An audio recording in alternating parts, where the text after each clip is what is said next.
Basis सर्वे movie के fact और reviews. Basis सर्वे सृजित मुखर्जी द्वारा निर्देशित 2011 की भारतीय बंगाली नव नोयर मनोवैज्ञानिक थ्रिलर फिल्म है। यह उनकी दूसरी फिल्म थी। कलाकारों में प्रसन्नजीत चटर्जी, ब्रत चटर्जी, राइमा सेन, अभय चटर्जी और निर्देशक गौतम घोष शामिल हैं, जो 29 साल की अनुपस्थिति के बाद वापसी कर रहे हैं। फिल्म दो पत्रकारों और दो पुलिस अधिकारियों पर केंद्रित है, जो एक तामसिंग मनोरोगी का पीछा करते हैं, जो बंगाली कविताओं के दोहे छेड़ जाता है। वैसे सर्वो आलोचकों में से सकारात्मक समीक्षाएं मिली है और 2011 की सबसे अधिक कमाई करने वाली फिल्म थी। फिल्म को स्पष्ट हिंसा और वैश्विक भाषा के लिए केंद्रित प्रमाण बोर्ड ए प्रमाण पत्र मिला। इस फिल्म ने लंबे समय के बाद थ्रिलर शैली को बंगाली सिनेमा में वापस लाया। फिल्म का मुख्य कथानक सन 1995 की क्राइम थ्रिलर सेवन और 2008 की ड्रामा थ्रिलर राइटियस किल पर आधारित है। फिल्म का सीक्वल 23 जनवरी 2020 को रिलीज किया गया था, जिसका शीर्षक द्वितीय पुरुष है, जिसका निर्देशन सुजीत मुखर्जी ने ब्रत चट्टोपाध्याय, अभय चटर्जी और राइमा सेन के साथ किया था। अपनी भूमिकाओं को दोहरा रहे हैं। फिल्म का निर्देशक सृजित मुखर्जी ने किया, लेखक सृजित मुखर्जी है, उत्पादक श्री वेंकटेश फिल्म है और अभिनेत्री प्रसन्नजीत चटर्जी, ब्रत चटर्जी और राइमा सेन है। अभय चटर्जी है, गौतम घोष है।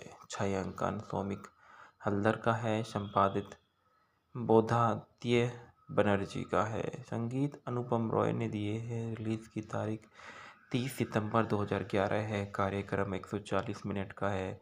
देश भारत, भाषा बंगाली, बजट 1.45 करोड़ का है। बॉक्स ऑफिस पर 3.3 करोड़ एकत्रित किए। कथानक: पूरे कोलकाता में कई हत्याएं हुई, जिसके लिए एक सीरियल किलर को जिम्मेदार माना जाता है।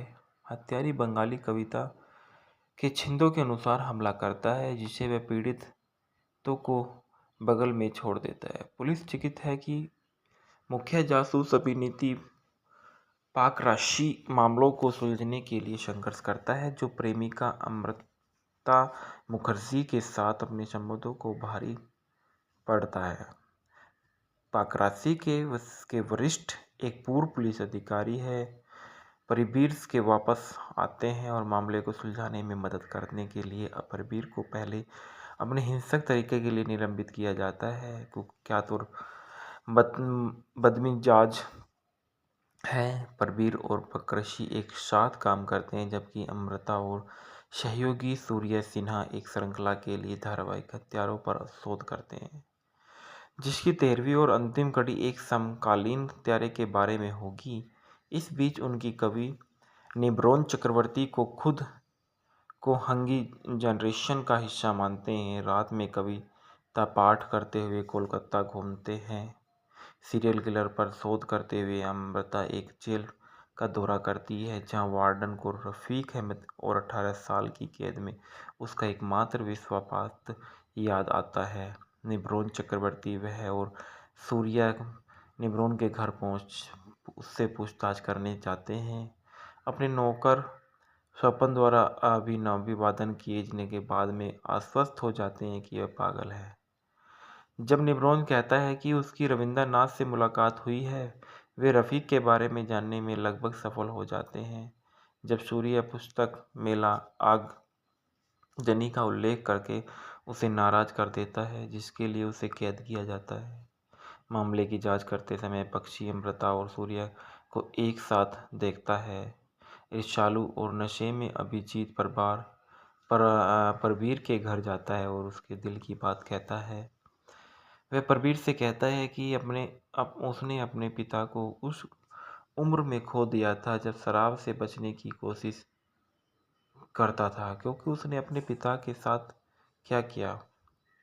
परबीर पाकराशी को बताता है कि वह अपनी पत्नी और बच्चों को खाने के से अलग अगले दिन काम पर गया था। उसे मजबूत होने के लिए प्रोत्साहित किया और सूर्या अमृता को एक कब्रिस्तान में ले जाता है, वह कहते हुए कि कुछ दिनों में प्रपोज करेगा। जब एक पुलिस अधिकारी उन्हें देखता है तो वह एक पुलिस स्टेशन में समाप्त हो जाते हैं। पकरशी अभी भी मदहोश है, उन्हें बचाता है कि जब इंस्पेक्टर अमृता को अपनी प्रेमिका के रूप में पहचानता है तो वह सुलह कर लेते हैं। अगले दिन बेतरतीब ढंग से कवियों को और कविताओं का चर्चा करते हुए परवीर और पाकरसी ने निष्कर्ष किया है कि हत्यारा प्रसिद्ध बंगाली कवियों को पुण्यतिथि पर हमला करता है। जब वे सभी संभव दिनों की खोज करते हैं तो हत्यारा हमला कर सकता है तो उन्हें पता चलता है कि अगली तारीख 29 जून है। माइकल मधुसूदन दत्त की पुण्यतिथि अमृता पाकरसी को बताती है कि वह और सूर्य क्या कर रहे हैं, जिसमें निब्रोन के साथ साक्षात्कार की भी शामिल है। वह उसे आश्वस्त करता है कि निब्रोन हत्यारा है, खासकर जब स्वप्न प्रवीर को अपने नियोक्ता के शहर के चारों ओर घूमने के बारे में बताता है और दोनों पत्रकारों के रूप में निब्रोन जाते हैं और हंगी जनरेशन पर उनके रुख को समझने की कोशिश करते हैं और यह स्पष्ट हो जाता है कि निब्रोन आंदोलन को विफल नहीं मानते और वर्षों पहले पुस्तक मेले में अपने कई द्वारा की गई आगजनी के लिए कोई खेद नहीं है। पकराशी और परवीर उस भयानक रात में निब्रोन के घर की निगरानी करते हैं। एक नाकापोश आकृति बाहर आती है और यह शोपन है कि भाग रहा है। वह प्रकट करता है कि निब्रोन बहुत उदास हो गया और अपनी सारी कविताएं जला रहा है। घर में वे पाते हैं कि निब्रोन ने आत्महत्या कर ली और उसके शरीर में के बगल में एक और दोही की खोज की रही महसूस किया। अंतिम हत्या की मामला बंद कर दिया गया और परवीर को पुलिस विभाग द्वारा मामले को सुलझाने की बधाई दी गई।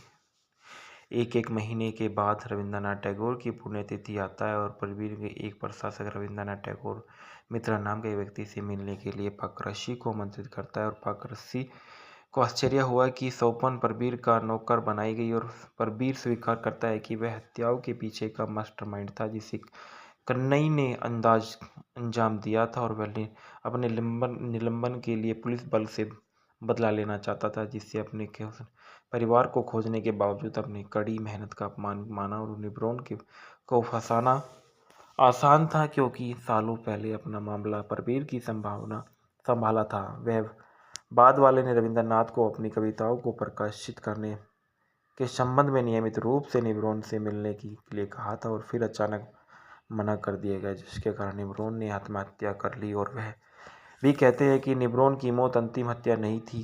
पकरशी खुद को अगला शिकार मानते हैं, हालांकि परवीर की हत्या स्पष्ट करती है कि वह अपने आप को एक हत्यारा मानता है और खुद को मारने का इरादा रखता है क्योंकि वह हत्यारों से नफरत करता है और पकरसी द्वारा मना करते हुए बावजूद परवीर ने आखिरी दोहे सुनने के बाद खुद को गोली मार ली थी। बेसिस सर्वे मूवी के फैक्ट और रिव्यूज़। बेसिस सर्वे सृजीत मुखर्जी द्वारा निर्देशित 2011 की भारतीय बंगाली नव नोयर मनोवैज्ञानिक थ्रिलर फिल्म है।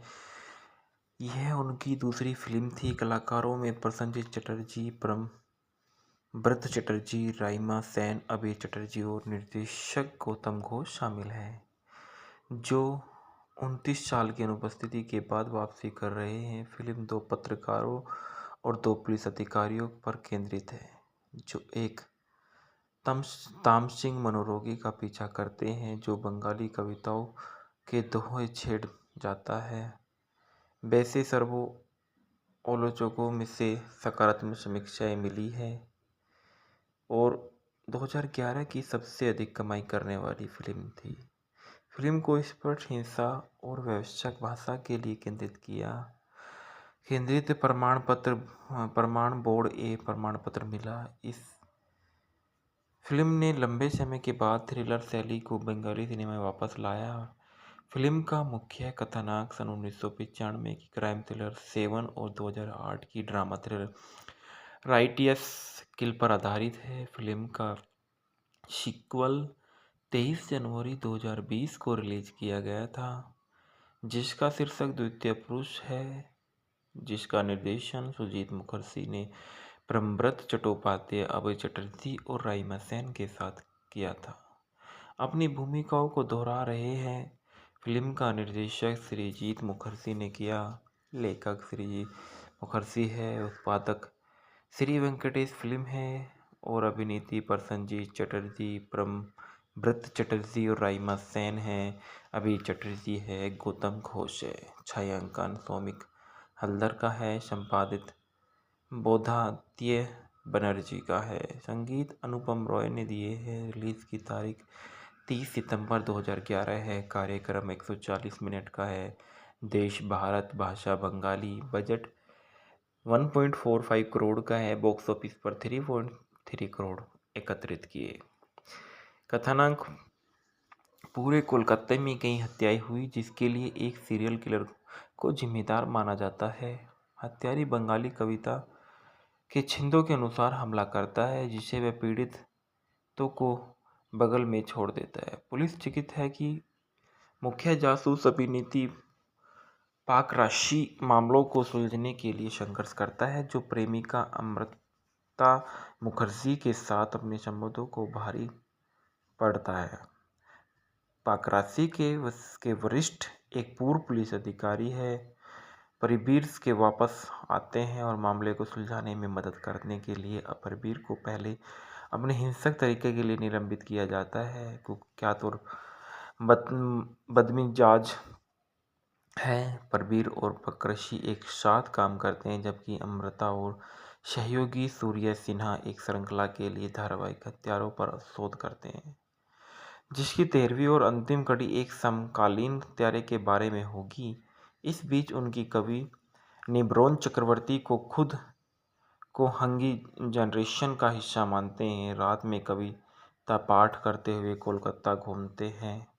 सीरियल किलर पर शोध करते हुए अमृता एक जेल का दौरा करती है, जहां वार्डन को रफीक अहमद और 18 साल की कैद में उसका एकमात्र विश्वासपात्र याद आता है। निब्रोन चक्रवर्ती वह और सूर्या निब्रोन के घर पहुंच उससे पूछताछ करने जाते हैं।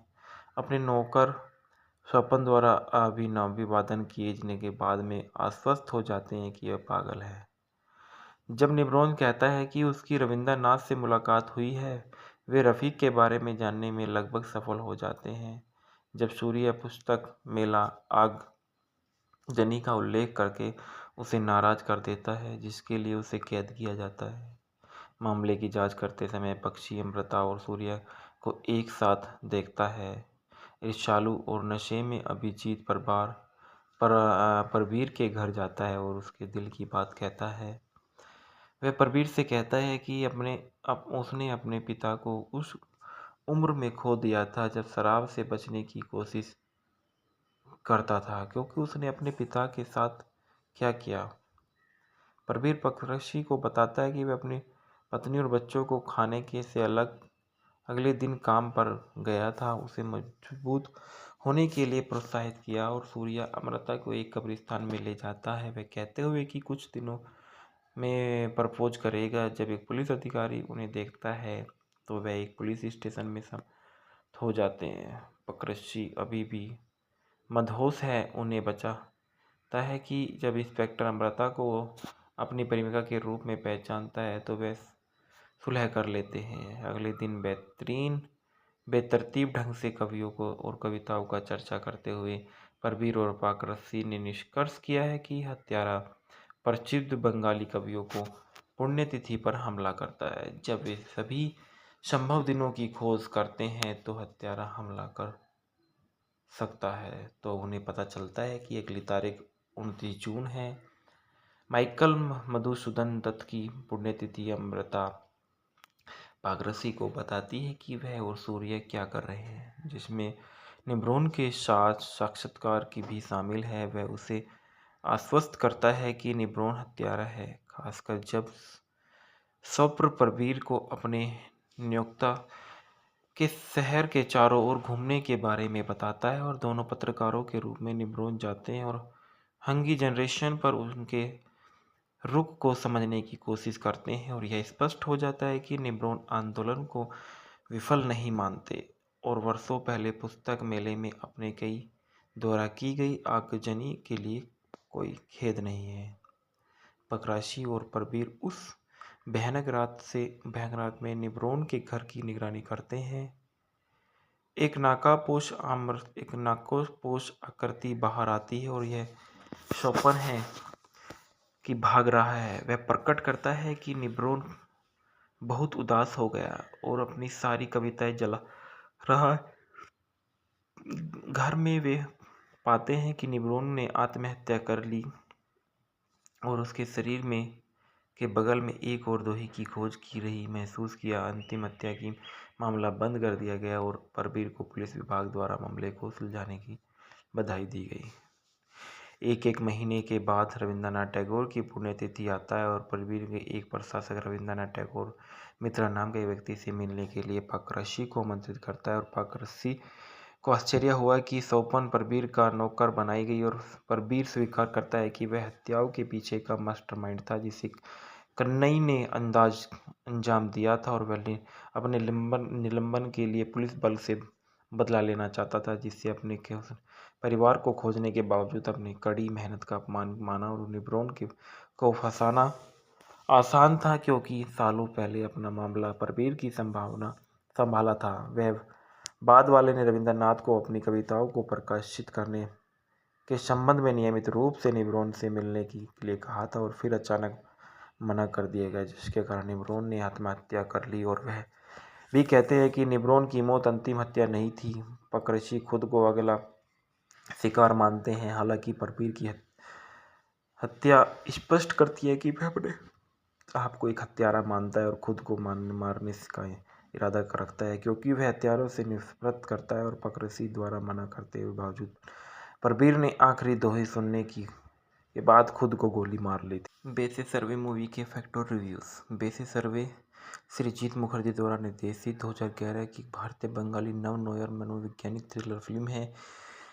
यह उनकी दूसरी फिल्म थी। कलाकारों में प्रसन्नजीत चटर्जी, ब्रत चटर्जी, राइमा सेन, अभय चटर्जी और निर्देशक गौतम घोष शामिल हैं, जो 29 साल की अनुपस्थिति के बाद वापसी कर रहे हैं। फिल्म 2 पत्रकारों और 2 पुलिस अधिकारियों पर केंद्रित है, जो एक तामसिंग मनोरोगी का पीछा करते हैं जो बंगाली कविताओं के दोहे छेड़ जाता है।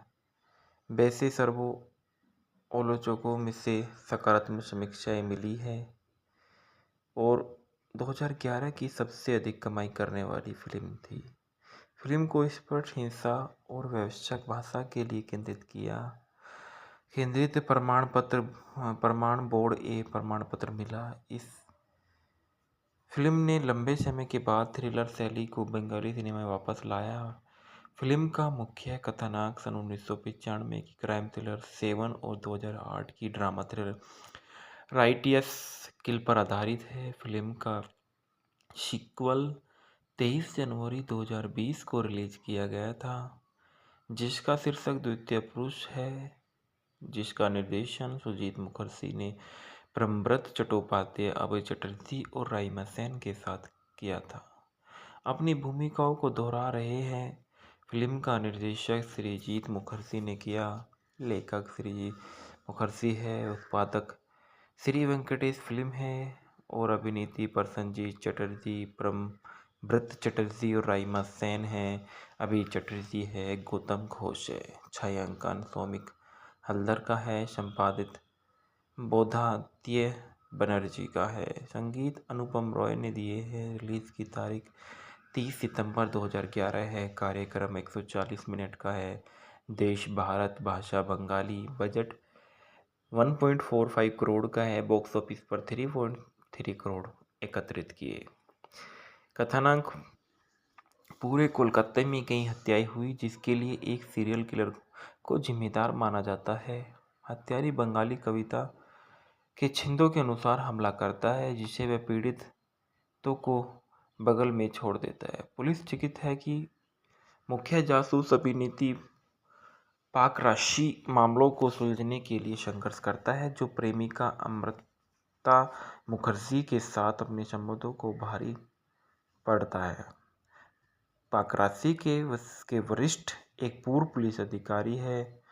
परबीर के वापस आते हैं और मामले को सुलझाने में मदद करने के लिए परबीर को पहले अपने हिंसक तरीके के लिए निलंबित किया जाता है। क्या तो बदमिजाज है। परबीर और पाकरासी एक साथ काम करते हैं, जबकि अमृता और सहयोगी सूर्य सिन्हा एक श्रृंखला के लिए धारावाहिक हत्यारों पर शोध करते हैं, जिसकी 13वीं और अंतिम कड़ी एक समकालीन हत्यारे के बारे में होगी। इस बीच उनकी कवि निब्रोन चक्रवर्ती को खुद को हंगी जनरेशन का हिस्सा मानते हैं। रात में कविता पाठ करते हुए कोलकाता घूमते हैं। सीरियल किलर पर शोध करते हुए अमृता एक जेल का दौरा करती है, जहां वार्डन को रफीक अहमद और 18 साल की कैद में उसका एकमात्र विश्वासपात्र याद आता है। निब्रोन चक्रवर्ती वह और सूर्या निब्रोन के घर पहुंच उससे पूछताछ करने जाते हैं। अपने नौकर स्वपन द्वारा अभिवादन किए जाने के बाद में आश्वस्त हो जाते हैं कि वह पागल है। जब निब्रोन कहता है कि उसकी रविंद्रनाथ से मुलाकात हुई है, वे रफ़ीक के बारे में जानने में लगभग सफल हो जाते हैं। जब सूर्य पुस्तक मेला आगजनी का उल्लेख करके उसे नाराज कर देता है, जिसके लिए उसे कैद किया जाता है। मामले की जांच करते समय पक्षी अमृता और सूर्य को एक साथ देखता है। ईर्ष्यालु और नशे में अभिजीत परबीर के घर जाता है और उसके दिल की बात कहता है। वह परबीर से कहता है कि उसने अपने पिता को उस उम्र में खो दिया था जब शराब से बचने की कोशिश करता था, क्योंकि उसने अपने पिता के साथ क्या किया।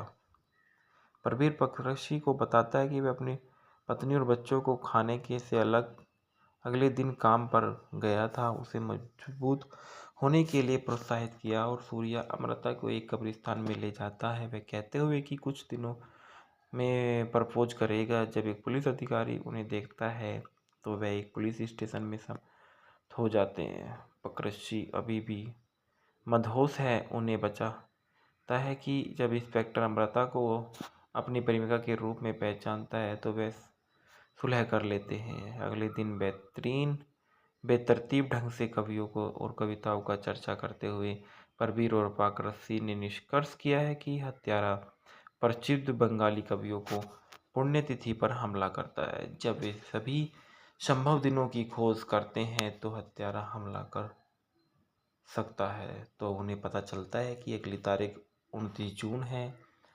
माइकल मधुसूदन दत्त की पुण्यतिथि अमृता पाकरासी को बताती है कि वह और सूर्य क्या कर रहे हैं, जिसमें निब्रोन के साथ साक्षात्कार की भी शामिल है। वह उसे आश्वस्त करता है कि निब्रोन हत्यारा है, खासकर जब स्वप्न परबीर को अपने नियोक्ता के शहर के चारों ओर घूमने के बारे में बताता है और दोनों पत्रकारों के रूप में निब्रोन जाते हैं और हंगी जनरेशन पर उनके रुख को समझने की कोशिश करते हैं। और यह स्पष्ट हो जाता है कि निब्रोन आंदोलन को विफल नहीं मानते और वर्षों पहले पुस्तक मेले में अपने कई द्वारा की गई आगजनी के लिए कोई खेद नहीं है। पाकरासी और परबीर उस भयानक रात में निब्रोन के घर की निगरानी करते हैं। एक नाकापोश आकृति बाहर आती है और यह स्वप्न है कि भाग रहा है। वह प्रकट करता है कि निब्रोन बहुत उदास हो गया और अपनी सारी कविताएं जला रहा है। घर में वे पाते हैं कि निब्रोन ने आत्महत्या कर ली और उसके शरीर में के बगल में एक और दोही की खोज की रही महसूस किया। अंतिम हत्या की मामला बंद कर दिया गया और परबीर को पुलिस विभाग द्वारा मामले को सुलझाने की बधाई दी गई। एक महीने के बाद रविंद्रनाथ टैगोर की पुण्यतिथि आता है और परबीर के एक प्रशासक रविंद्रनाथ टैगोर मित्रा नाम के व्यक्ति से मिलने के लिए पाकरासी को आमंत्रित करता है और पाकरासी को आश्चर्य हुआ कि स्वपन परबीर का नौकर बनाई गई और परबीर स्वीकार करता है कि वह हत्याओं के पीछे का मास्टरमाइंड था, जिसे कन्नई ने अंजाम दिया था और वह अपने निलंबन के लिए पुलिस बल से बदला लेना चाहता था, जिससे अपने परिवार को खोजने के बावजूद अपनी कड़ी मेहनत का अपमान माना और निब्रोन को फंसाना आसान था क्योंकि सालों पहले अपना मामला परवीर की संभाला था। वह बाद वाले ने रविंद्रनाथ को अपनी कविताओं को प्रकाशित करने के संबंध में नियमित रूप से निब्रोन से मिलने के लिए कहा था और फिर अचानक मना कर दिया गया, जिसके कारण निब्रोन ने आत्महत्या कर ली। और वह भी कहते हैं कि निब्रोन की मौत अंतिम हत्या नहीं थी। पकरशी खुद को अगला शिकार मानते हैं। हालांकि परवीर की हत्या स्पष्ट करती है कि वह अपने आप को एक हत्यारा मानता है और खुद को मारने का इरादा रखता है, क्योंकि वह हत्यारों से नफरत करता है। और पकरसी द्वारा मना करते हुए बावजूद परवीर ने आखिरी दोहे सुनने के बाद खुद को गोली मार ली थी। बेसिस सर्वे मूवी के फैक्ट और रिव्यूज़। बेसिस सर्वे सृजीत मुखर्जी द्वारा निर्देशित 2011 की भारतीय बंगाली नव नोयर मनोवैज्ञानिक थ्रिलर फिल्म है। यह उनकी दूसरी फिल्म थी। कलाकारों में प्रसन्नजीत चटर्जी, ब्रत चटर्जी, राइमा सेन, अभय चटर्जी और निर्देशक गौतम घोष शामिल हैं, जो 29 साल की अनुपस्थिति के बाद वापसी कर रहे हैं। फिल्म 2 पत्रकारों और 2 पुलिस अधिकारियों पर केंद्रित है, जो एक तामसिंग मनोरोगी का पीछा करते हैं, जो बंगाली कविताओं के दोहे छेड़ जाता है। वैसे सर्वो आलोचकों में से सकारात्मक समीक्षाएं मिली है और 2011 की सबसे अधिक कमाई करने वाली फिल्म थी। फिल्म को स्पष्ट हिंसा और वैश्विक भाषा के लिए केंद्रित प्रमाण बोर्ड ए प्रमाण पत्र मिला। इस फिल्म ने लंबे समय के बाद थ्रिलर शैली को बंगाली सिनेमा में वापस लाया। फिल्म का मुख्य कथानक सन 1995 की क्राइम थ्रिलर 7 और 2008 की ड्रामा थ्रिलर राइटियस किल पर आधारित है। फिल्म का सीक्वल 23 जनवरी 2020 को रिलीज किया गया था, जिसका शीर्षक द्वितीय पुरुष है, जिसका निर्देशन सुजीत मुखर्जी ने प्रमव्रत चट्टोपाध्याय, अभय चटर्जी और राइमा सेन के साथ किया था। अपनी भूमिकाओं को दोहरा रहे हैं। फिल्म का निर्देशक सृजीत मुखर्जी ने किया, लेखक सृजीत मुखर्जी है, उत्पादक श्री वेंकटेश फिल्म है और अभिनेत्री प्रसन्नजीत चटर्जी, प्रमव्रत चटर्जी और राइमा सेन है। अभय चटर्जी है, गौतम घोष है। छायांकन सौमिक हल्दर का है, संपादित बोधादित्य बनर्जी का है, संगीत अनुपम रॉय ने दिए हैं। रिलीज की तारीख 30 सितंबर 2011 है। कार्यक्रम 140 मिनट का है। देश भारत, भाषा बंगाली, बजट 1.45 करोड़ का है। बॉक्स ऑफिस पर 3.3 करोड़ एकत्रित किए। कथानक पूरे कोलकाता में कई हत्याएं हुई, जिसके लिए एक सीरियल किलर को जिम्मेदार माना जाता है। हत्यारी बंगाली कविता के छंदों के अनुसार हमला करता है, जिसे वह पीड़ितों को बगल में छोड़ देता है। पुलिस चिकित है कि मुख्य जासूस अभिनेत्री पाकराशी मामलों को सुलझाने के लिए संघर्ष करता है, जो प्रेमिका अमृता मुखर्जी के साथ अपने संबंधों को भारी पड़ता है। पाकराशी के वरिष्ठ एक पूर्व पुलिस अधिकारी है, परवीर के वापस आते हैं और मामले को सुलझाने में मदद करने के लिए परवीर को पहले अपने हिंसक तरीके के लिए निलंबित किया जाता है। कुख्यात और बदमिजाज है। परवीर और पकरशी एक साथ काम करते हैं, जबकि अमृता और सहयोगी सूर्य सिन्हा एक श्रृंखला के लिए धारावाहिक हत्यारों पर शोध करते हैं, जिसकी 13वीं और अंतिम कड़ी एक समकालीन हत्यारे के बारे में होगी। इस बीच उनकी कवि निब्रोन चक्रवर्ती को खुद को हंगी जनरेशन का हिस्सा मानते हैं। रात में कविता पाठ करते हुए कोलकाता घूमते हैं। सीरियल किलर पर शोध करते हुए अमृता एक जेल का दौरा करती है, जहां वार्डन को रफीक अहमद और 18 साल की कैद में उसका एकमात्र विश्वासपात्र याद आता है। निब्रोन चक्रवर्ती वह और सूर्या निब्रोन के घर पहुंच उससे पूछताछ करने जाते हैं। अपने नौकर स्वपन द्वारा अभिवादन किए जाने के बाद में आश्वस्त हो जाते हैं कि वह पागल है।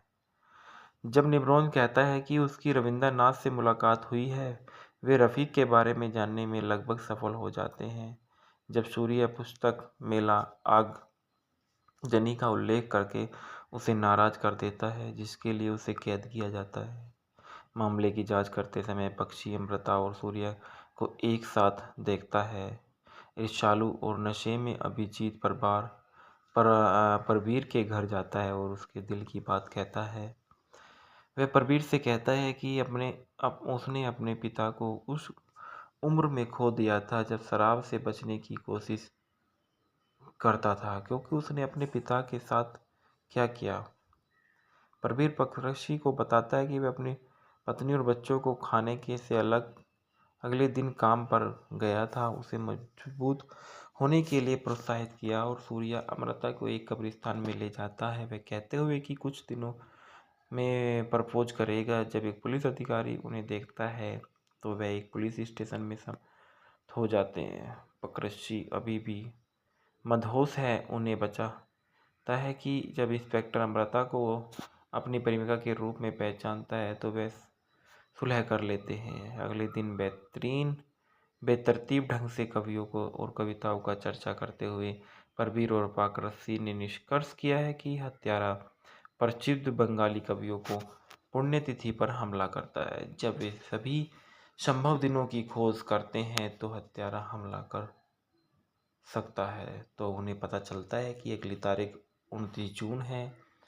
माइकल मधुसूदन दत्त की पुण्यतिथि अमृता पाकरसी को बताती है कि वह और सूर्य क्या कर रहे हैं, जिसमें निब्रोन के साथ साक्षात्कार की भी शामिल है। वह उसे आश्वस्त करता है कि निब्रोन हत्यारा है, खासकर जब स्वप्न परवीर को अपने नियोक्ता के शहर के चारों ओर घूमने के बारे में बताता है और दोनों पत्रकारों के रूप में निब्रोन जाते हैं और हंगी जनरेशन पर उनके रुख को समझने की कोशिश करते हैं और यह स्पष्ट हो जाता है कि निब्रोन आंदोलन को विफल नहीं मानते और वर्षों पहले पुस्तक मेले में अपने कई द्वारा की गई आगजनी के लिए कोई खेद नहीं है।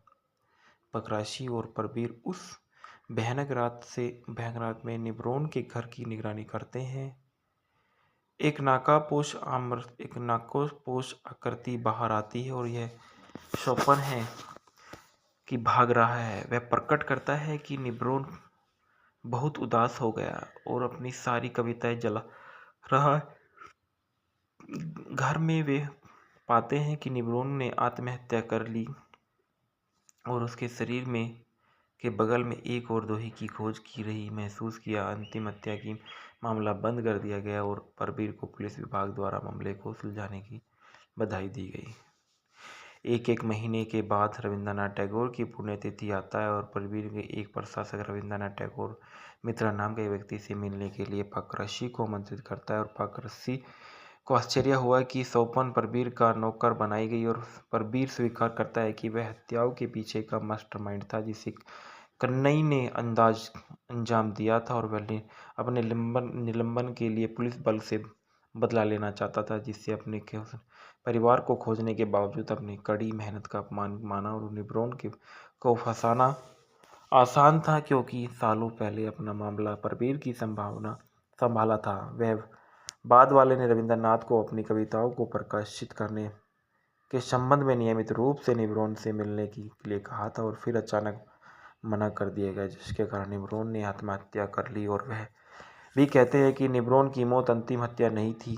पकरसी खुद को अगला शिकार मानते हैं, हालांकि परवीर की हत्या स्पष्ट करती है कि वह अपने आप को एक हत्यारा मानता है और खुद को मारने का इरादा रखता है, क्योंकि वह हत्यारों से नफरत करता है। और पकरसी द्वारा मना करते हुए बावजूद परवीर ने आखिरी दोही सुनने के बाद खुद को गोली मार ली। बेसिस सर्वे मूवी के फैक्ट और रिव्यूज़। बेसिस सर्वे सृजित मुखर्जी द्वारा निर्देशित 2011 की भारतीय बंगाली नव नोयर मनोवैज्ञानिक थ्रिलर फिल्म है। यह उनकी दूसरी फिल्म थी। कलाकारों में प्रसन्नजीत चटर्जी, परमव्रत चटर्जी, राइमा सेन, अभय चटर्जी और निर्देशक गौतम घोष शामिल हैं, जो 29 साल की अनुपस्थिति के बाद वापसी कर रहे हैं। फिल्म 2 पत्रकारों और 2 पुलिस अधिकारियों पर केंद्रित है, जो एक तामसिंग मनोरोगी का पीछा करते हैं जो बंगाली कविताओं के दोहे छेड़ जाता है। वैसे आलोचकों में से सकारात्मक समीक्षाएं मिली है और 2011 की सबसे अधिक कमाई करने वाली फिल्म थी। फिल्म को स्पष्ट हिंसा और वैश्विक भाषा के लिए केंद्रित प्रमाण बोर्ड ए प्रमाण पत्र मिला। इस फिल्म ने लंबे समय के बाद थ्रिलर शैली को बंगाली सिनेमा में वापस लाया। फिल्म का मुख्य कथानक सन 1995 की क्राइम थ्रिलर सेवन और 2008 की ड्रामा थ्रिलर राइटियस किल पर आधारित है। फिल्म का सीक्वल 23 जनवरी 2020 को रिलीज किया गया था, जिसका शीर्षक द्वितीय पुरुष है, जिसका निर्देशन सुजीत मुखर्जी ने प्रेमव्रत चट्टोपाध्याय, अभय चटर्जी और राइमा सेन के साथ किया था। अपनी भूमिकाओं को दोहरा रहे हैं। फिल्म का निर्देशक श्रीजीत मुखर्जी ने किया, लेखक श्रीजीत मुखर्जी है, उत्पादक श्री वेंकटेश फिल्म है और अभिनीति प्रसन्नजीत चटर्जी, प्रेमव्रत चटर्जी और राइमा सेन है। अभय चटर्जी है, गौतम घोष है, छायांकन सौमिक हल्दर का है, संपादित बोधादित्य बनर्जी का है, संगीत अनुपम रॉय ने दिए हैं। रिलीज की तारीख 30 सितंबर 2011 है। कार्यक्रम 140 मिनट का है। देश भारत, भाषा बंगाली, बजट 1.45 करोड़ का है। बॉक्स ऑफिस पर 3.3 करोड़ एकत्रित किए। कथानक पूरे कोलकाता में कई हत्याएं हुई, जिसके लिए एक सीरियल किलर को जिम्मेदार माना जाता है। हत्यारी बंगाली कविता के छंदों के अनुसार हमला करता है, जिसे वह पीड़ितों को बगल में छोड़ देता है। पुलिस चिंतित है कि मुख्य जासूस अभिनेत्री पाकराशी मामलों को सुलझाने के लिए संघर्ष करता है, जो प्रेमिका अमृता मुखर्जी के साथ अपने संबंधों को भारी पड़ता है। पाकराशी के वरिष्ठ एक पूर्व पुलिस अधिकारी है, परवीर के वापस आते हैं और मामले को सुलझाने में मदद करने के लिए परवीर को पहले अपने हिंसक तरीके के लिए निलंबित किया जाता है। कुख्यात और बदमिजाज है। परवीर और पाकराशी एक साथ काम करते हैं, जबकि अमृता और सहयोगी सूर्य सिन्हा एक श्रृंखला के लिए धारावाहिक हत्यारों पर शोध करते हैं, जिसकी 13वीं और अंतिम कड़ी एक समकालीन हत्यारे के बारे में होगी। इस बीच उनकी कवि निब्रोन चक्रवर्ती को खुद को हंगी जनरेशन का हिस्सा मानते हैं। रात में कविता पाठ करते हुए कोलकाता घूमते हैं। सीरियल किलर पर शोध करते हुए अमृता एक जेल का दौरा करती है, जहां वार्डन को रफीक अहमद और 18 साल की कैद में उसका एकमात्र विश्वासपात्र याद आता है। निब्रोन चक्रवर्ती वह और सूर्या निब्रोन के घर पहुंच उससे पूछताछ करने जाते हैं। अपने नौकर स्वपन द्वारा अभिवादन किए जाने के बाद में आश्वस्त हो जाते हैं कि वह पागल है। जब निब्रोन कहता है कि उसकी रविंद्रनाथ से मुलाकात हुई है, वे रफ़ीक के बारे में जानने में लगभग सफल हो जाते हैं। जब सूर्य पुस्तक मेला आगजनी का उल्लेख करके उसे नाराज कर देता है, जिसके लिए उसे कैद किया जाता है। मामले की जांच करते समय पक्षी अमृता और सूर्य को एक साथ देखता है। ईर्ष्यालु और नशे में अभिजीत परवीर के घर जाता है और उसके दिल की बात कहता है। वह परवीर से कहता है कि उसने अपने पिता को उस उम्र में खो दिया था जब शराब से बचने की कोशिश करता था, क्योंकि उसने अपने पिता के साथ क्या किया। परवीर पाकराशी को बताता है कि वह अपनी पत्नी और बच्चों को खाने के से अगले दिन काम पर गया था, उसे मजबूत होने के लिए प्रोत्साहित किया और सूर्या अमृता को एक कब्रिस्तान में ले जाता है, वह कहते हुए कि कुछ दिनों में प्रपोज करेगा। जब एक पुलिस अधिकारी उन्हें देखता है तो वह एक पुलिस स्टेशन में समाप्त हो जाते हैं। पाकराशी अभी भी मदहोश है, उन्हें बचाता है कि जब इंस्पेक्टर अमृता को अपनी प्रेमिका के रूप में पहचानता है तो वे सुलह कर लेते हैं। अगले दिन बेतरतीब ढंग से कवियों को और कविताओं का चर्चा करते हुए परवीर और पाकराशी ने निष्कर्ष किया है कि हत्यारा प्रसिद्ध बंगाली कवियों को पुण्यतिथि पर हमला करता है। जब वे सभी संभव दिनों की खोज करते हैं तो हत्यारा हमला कर सकता है तो उन्हें पता चलता है कि अगली तारीख 29 जून है। माइकल मधुसूदन दत्त की पुण्यतिथि अमृता पारगसी को बताती है कि वह और सूर्य क्या कर रहे हैं, जिसमें निम्रोन के साथ साक्षात्कार की भी शामिल है। वह उसे आश्वस्त करता है कि निम्रोन हत्यारा है, खासकर जब स्वप्न प्रवीर को अपने नियोक्ता के शहर के चारों ओर घूमने के बारे में बताता है और दोनों पत्रकारों के रूप में निम्रोन जाते हैं और हंगी जनरेशन पर उनके रुख को समझने की कोशिश करते हैं। और यह स्पष्ट हो जाता है कि निम्रोन आंदोलन को विफल नहीं मानते और वर्षों पहले पुस्तक मेले में अपने कई द्वारा की गई आगजनी के लिए कोई खेद नहीं है। पकराशी और प्रवीर उस भयानक रात में निम्रोन के घर की निगरानी करते हैं। एक नाकापोश आकृति बाहर आती है और यह शोपन है कि भाग रहा है। वह प्रकट करता है कि निम्रोन बहुत उदास हो गया और अपनी सारी कविताएं जला रहा है। घर में वे पाते हैं कि निम्रोन ने आत्महत्या कर ली और उसके शरीर में के बगल में एक और दोही की खोज की रही महसूस किया। अंतिम हत्या की मामला बंद कर दिया गया और प्रवीर को पुलिस विभाग द्वारा मामले को सुलझाने की बधाई दी गई।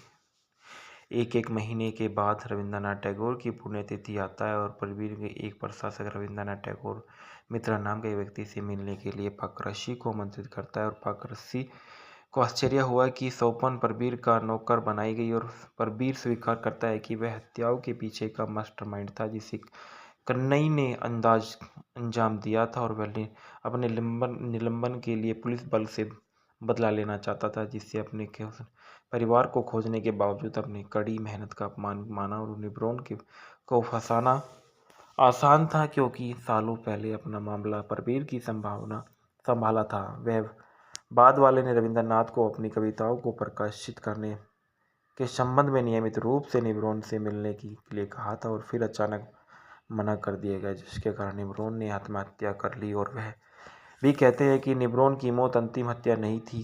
पाकरसी खुद को अगला शिकार मानते हैं, हालांकि प्रवीर की हत्या स्पष्ट करती है कि वह अपने आप को एक हत्यारा मानता है और खुद को मारने का इरादा रखता है, क्योंकि वह हत्यारों से नफरत करता है। और पाकरसी द्वारा मना करते हुए बावजूद प्रवीर ने आखिरी दोहे सुनने के बाद खुद को गोली मार ली। बेसिस सर्वे मूवी के फैक्ट और रिव्यूज़। बेसिस सर्वे सृजीत मुखर्जी द्वारा निर्देशित 2011 की भारतीय बंगाली नव नोयर मनोवैज्ञानिक थ्रिलर फिल्म है। यह उनकी दूसरी फिल्म थी। कलाकारों में प्रसन्नजीत चटर्जी, ब्रत चटर्जी, राइमा सेन, अभय चटर्जी और निर्देशक गौतम घोष शामिल हैं, जो 29 साल की अनुपस्थिति के बाद वापसी कर रहे हैं। फिल्म 2 पत्रकारों और 2 पुलिस अधिकारियों पर केंद्रित है, जो एक तामसिंह मनोरोगी का पीछा करते हैं, जो बंगाली कविताओं के दोहे छेड़ जाता है। वैसे सर्वो आलोचकों में से सकारात्मक समीक्षाएं मिली है और 2011 की सबसे अधिक कमाई करने वाली फिल्म थी। फिल्म को स्पष्ट हिंसा और व्यावसायिक भाषा के लिए केंद्रित प्रमाण बोर्ड ए प्रमाण पत्र मिला। इस फिल्म ने लंबे समय के बाद थ्रिलर शैली को बंगाली सिनेमा में वापस लाया। फिल्म का मुख्य कथानक सन 1995 की क्राइम थ्रिलर 7 और 2008 की ड्रामा थ्रिलर राइटियस किल पर आधारित है। फिल्म का सीक्वल 23 जनवरी 2020 को रिलीज किया गया था, जिसका शीर्षक द्वितीय पुरुष है, जिसका निर्देशन सुजीत मुखर्जी ने ब्रह्मव्रत चट्टोपाध्याय, अभय चटर्जी और राइमा सेन के साथ किया था। अपनी भूमिकाओं को दोहरा रहे हैं। फिल्म का निर्देशक सृजीत मुखर्जी ने किया, लेखक सृजीत मुखर्जी है, उत्पादक श्री वेंकटेश फिल्म है और अभिनेत्री प्रसन्नजीत चटर्जी, ब्रह्मव्रत चटर्जी और राइमा सेन है। अभय चटर्जी है, गौतम घोष है। छायांकन सौमिक हल्दर का है, संपादित बोधादित्य बनर्जी का है, संगीत अनुपम रॉय ने दिए हैं। रिलीज की तारीख 30 सितंबर 2011 है। कार्यक्रम 140 मिनट का है। देश भारत भाषा बंगाली। बजट 1.45 करोड़ का है। बॉक्स ऑफिस पर 3.3 करोड़ एकत्रित किए। कथानक: पूरे कोलकाता में कई हत्याएं हुई जिसके लिए एक सीरियल किलर को जिम्मेदार माना जाता है। हत्यारी बंगाली कविता के छंदों के अनुसार हमला करता है जिसे वह पीड़ितों को बगल में छोड़ देता है। पुलिस चिकित है कि मुख्य जासूस अभिनेत्री पाकराशी मामलों को सुलझाने के लिए संघर्ष करता है जो प्रेमिका अमृता मुखर्जी के साथ अपने संबंधों को भारी पड़ता है। पाकराशी के वरिष्ठ एक पूर्व पुलिस अधिकारी है। परवीर के वापस आते हैं और मामले को सुलझाने में मदद करने के लिए परवीर को पहले अपने हिंसक तरीके के लिए निलंबित किया जाता है। कुख्यात और बदमिजाज है। परवीर और पाकराशी एक साथ काम करते हैं जबकि अमृता और सहयोगी सूर्य सिन्हा एक श्रृंखला के लिए धारावाहिक हत्यारों पर शोध करते हैं जिसकी 13वीं और अंतिम कड़ी एक समकालीन हत्यारे के बारे में होगी। इस बीच उनकी कवि निब्रोन चक्रवर्ती को खुद को हंगी जनरेशन का हिस्सा मानते हैं। रात में कविता पाठ करते हुए कोलकाता घूमते हैं। सीरियल किलर पर शोध करते हुए अमृता एक जेल का दौरा करती है जहां वार्डन को रफीक अहमद और 18 साल की कैद में उसका एकमात्र विश्वासपात्र याद आता है। निब्रोन चक्रवर्ती वह और सूर्या निब्रोन के घर पहुंच उससे पूछताछ करने जाते हैं।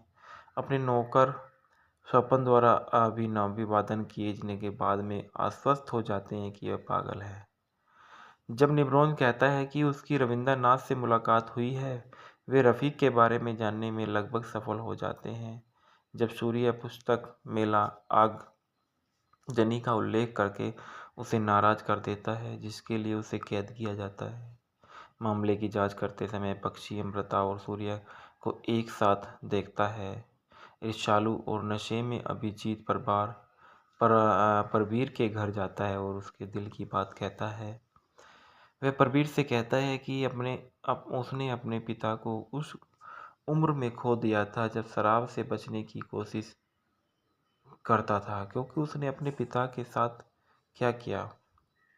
परवीर पाकराशी को बताता है कि वह अपनी पत्नी और बच्चों को खाने के से अगले दिन काम पर गया था। उसे मजबूत होने के लिए प्रोत्साहित किया और सूर्या अमृता को एक कब्रिस्तान में ले जाता है वह कहते हुए कि कुछ दिनों में प्रपोज करेगा। जब एक पुलिस अधिकारी उन्हें देखता है तो वह एक पुलिस स्टेशन में समाप्त हो जाते हैं। पाकराशी अभी भी मदहोश है उन्हें बचाता है कि जब इंस्पेक्टर अमृता को अपनी प्रेमिका के रूप में पहचानता है तो वे सुलह कर लेते हैं। अगले दिन बेतरतीब ढंग से कवियों को और कविताओं का चर्चा करते हुए परवीर और पाकराशी ने निष्कर्ष किया है कि हत्यारा प्रसिद्ध बंगाली कवियों को पुण्यतिथि पर हमला करता है। जब वे सभी संभव दिनों की खोज करते हैं तो हत्यारा हमला कर सकता है तो उन्हें पता चलता है कि अगली तारीख 29 जून है।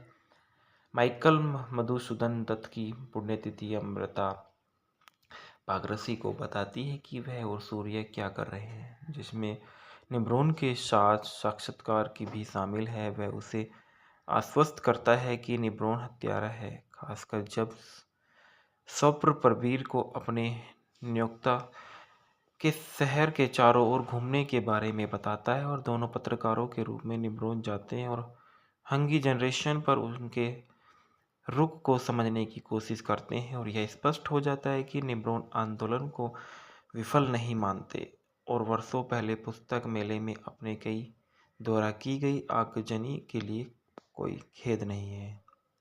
पाकराशी और परवीर उस भयानक रात में निब्रोन के घर की निगरानी करते हैं। एक नाकापोश आकृति बाहर आती है और यह स्वप्न है कि भाग रहा है। वह प्रकट करता है कि निब्रोन बहुत उदास हो गया और अपनी सारी कविताएं जला रहा है। घर में वे पाते हैं कि निब्रोन ने आत्महत्या कर ली और उसके शरीर में के बगल में एक और दोही की खोज की रही महसूस किया। अंतिम हत्या की मामला बंद कर दिया गया और परवीर को पुलिस विभाग द्वारा मामले को सुलझाने की बधाई दी गई।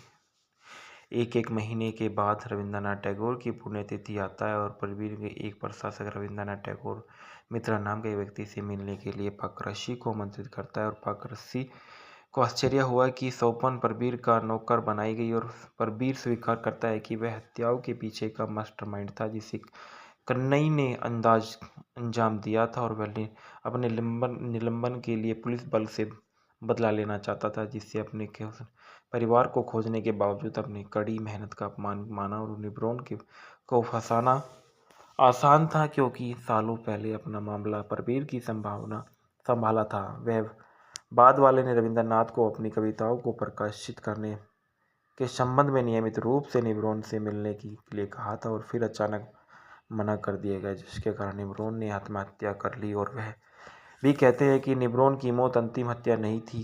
पाकरसी खुद को अगला शिकार मानते हैं, हालांकि परवीर की हत्या स्पष्ट करती है कि वह अपने आप को एक हत्यारा मानता है और खुद को मारने का इरादा रखता है क्योंकि वह हत्यारों से नफरत करता है। और पाकरसी द्वारा मना करते हुए बावजूद परवीर ने आखिरी दोहे सुनने के बाद खुद को गोली मार ली थी। बेसिस सर्वे मूवी के फैक्ट और रिव्यूज़। बेसिस सर्वे सृजीत मुखर्जी द्वारा निर्देशित 2011 की भारतीय बंगाली नव नोयर मनोवैज्ञानिक थ्रिलर फिल्म है।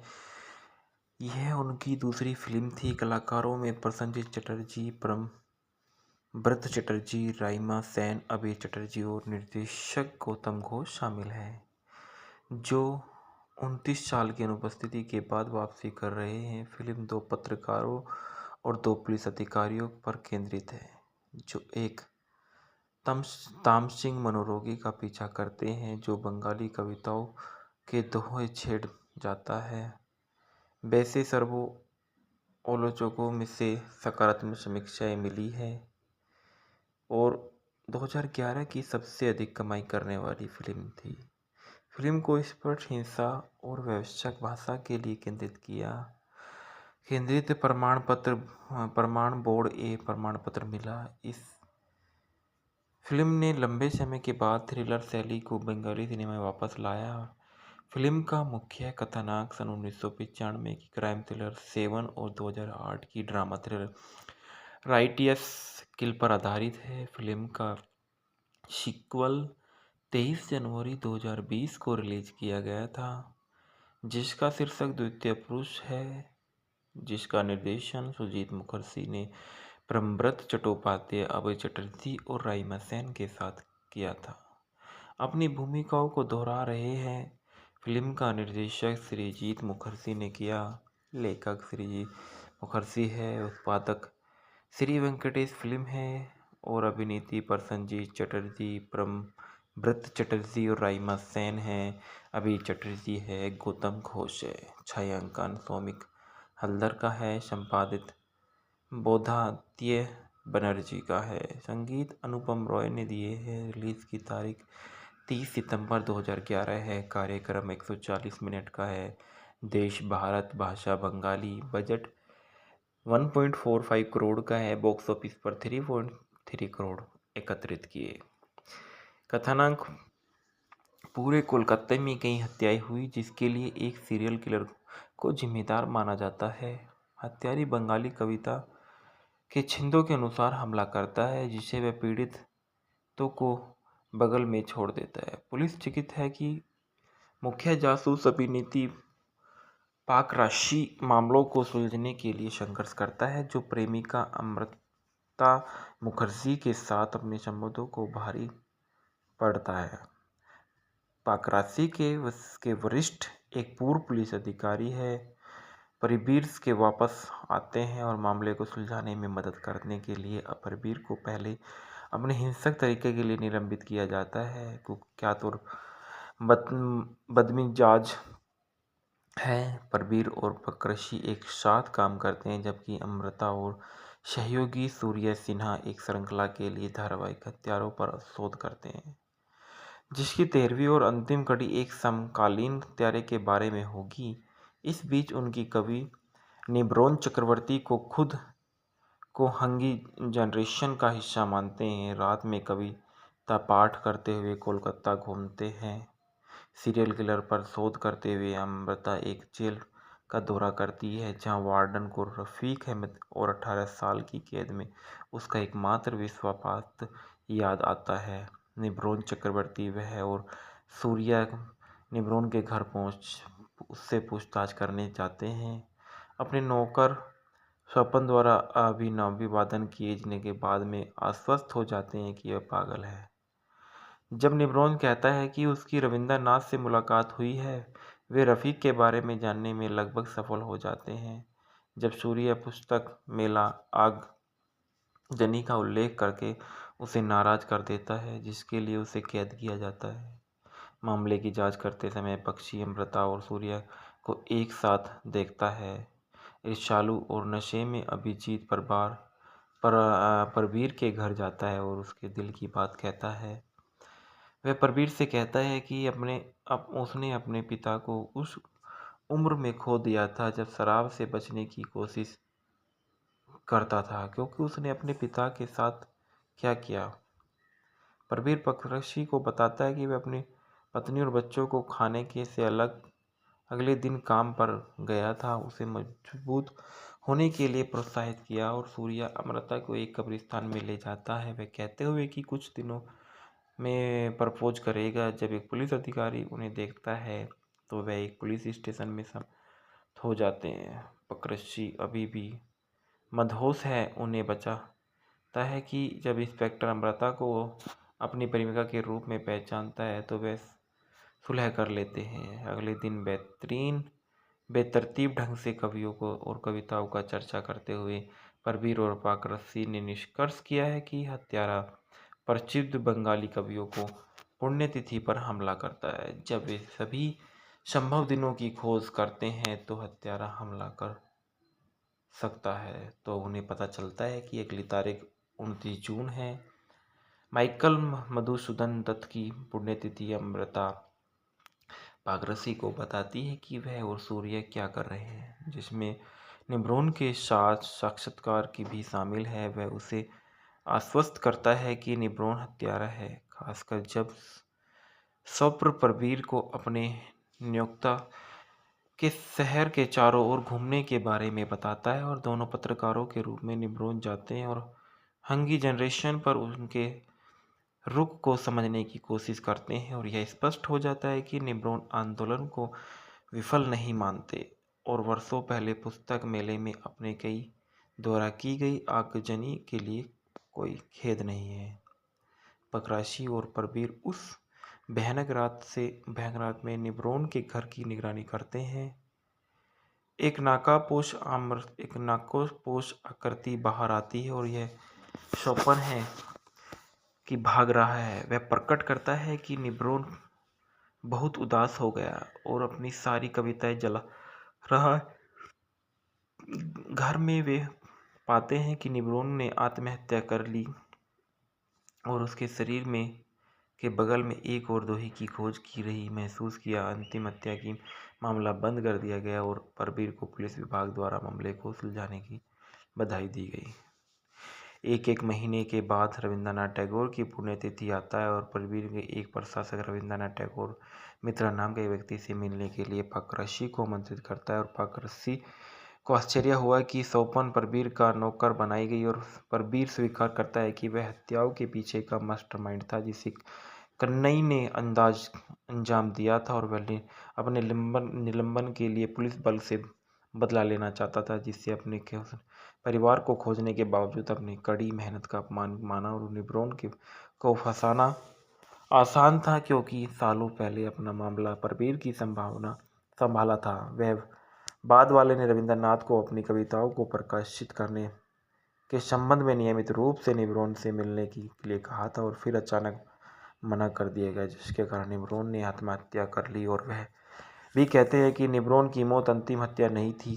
पकरसी खुद को अगला शिकार मानते हैं, हालांकि परवीर की हत्या स्पष्ट करती है कि वह अपने आप को एक हत्यारा मानता है और खुद को मारने का इरादा रखता है, क्योंकि वह हत्यारों से नफरत करता है और पकरसी द्वारा मना करते हुए बावजूद प्रबीर ने आखिरी दोहे सुनने के बाद खुद को गोली मार ली थी। बेसिस सर्वे मूवी के फैक्ट और रिव्यूज़। बेसिस सर्वे सृजीत मुखर्जी द्वारा निर्देशित 2011 की भारतीय बंगाली नव नोयर मनोवैज्ञानिक थ्रिलर फिल्म है।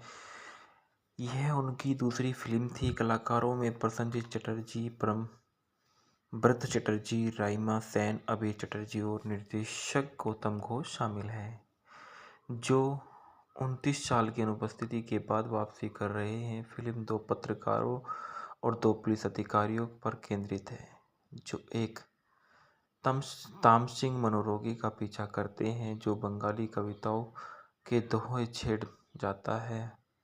वैसे सर्वो आलोचकों में से सकारात्मक समीक्षाएं मिली है और 2011 की सबसे अधिक कमाई करने वाली फिल्म थी।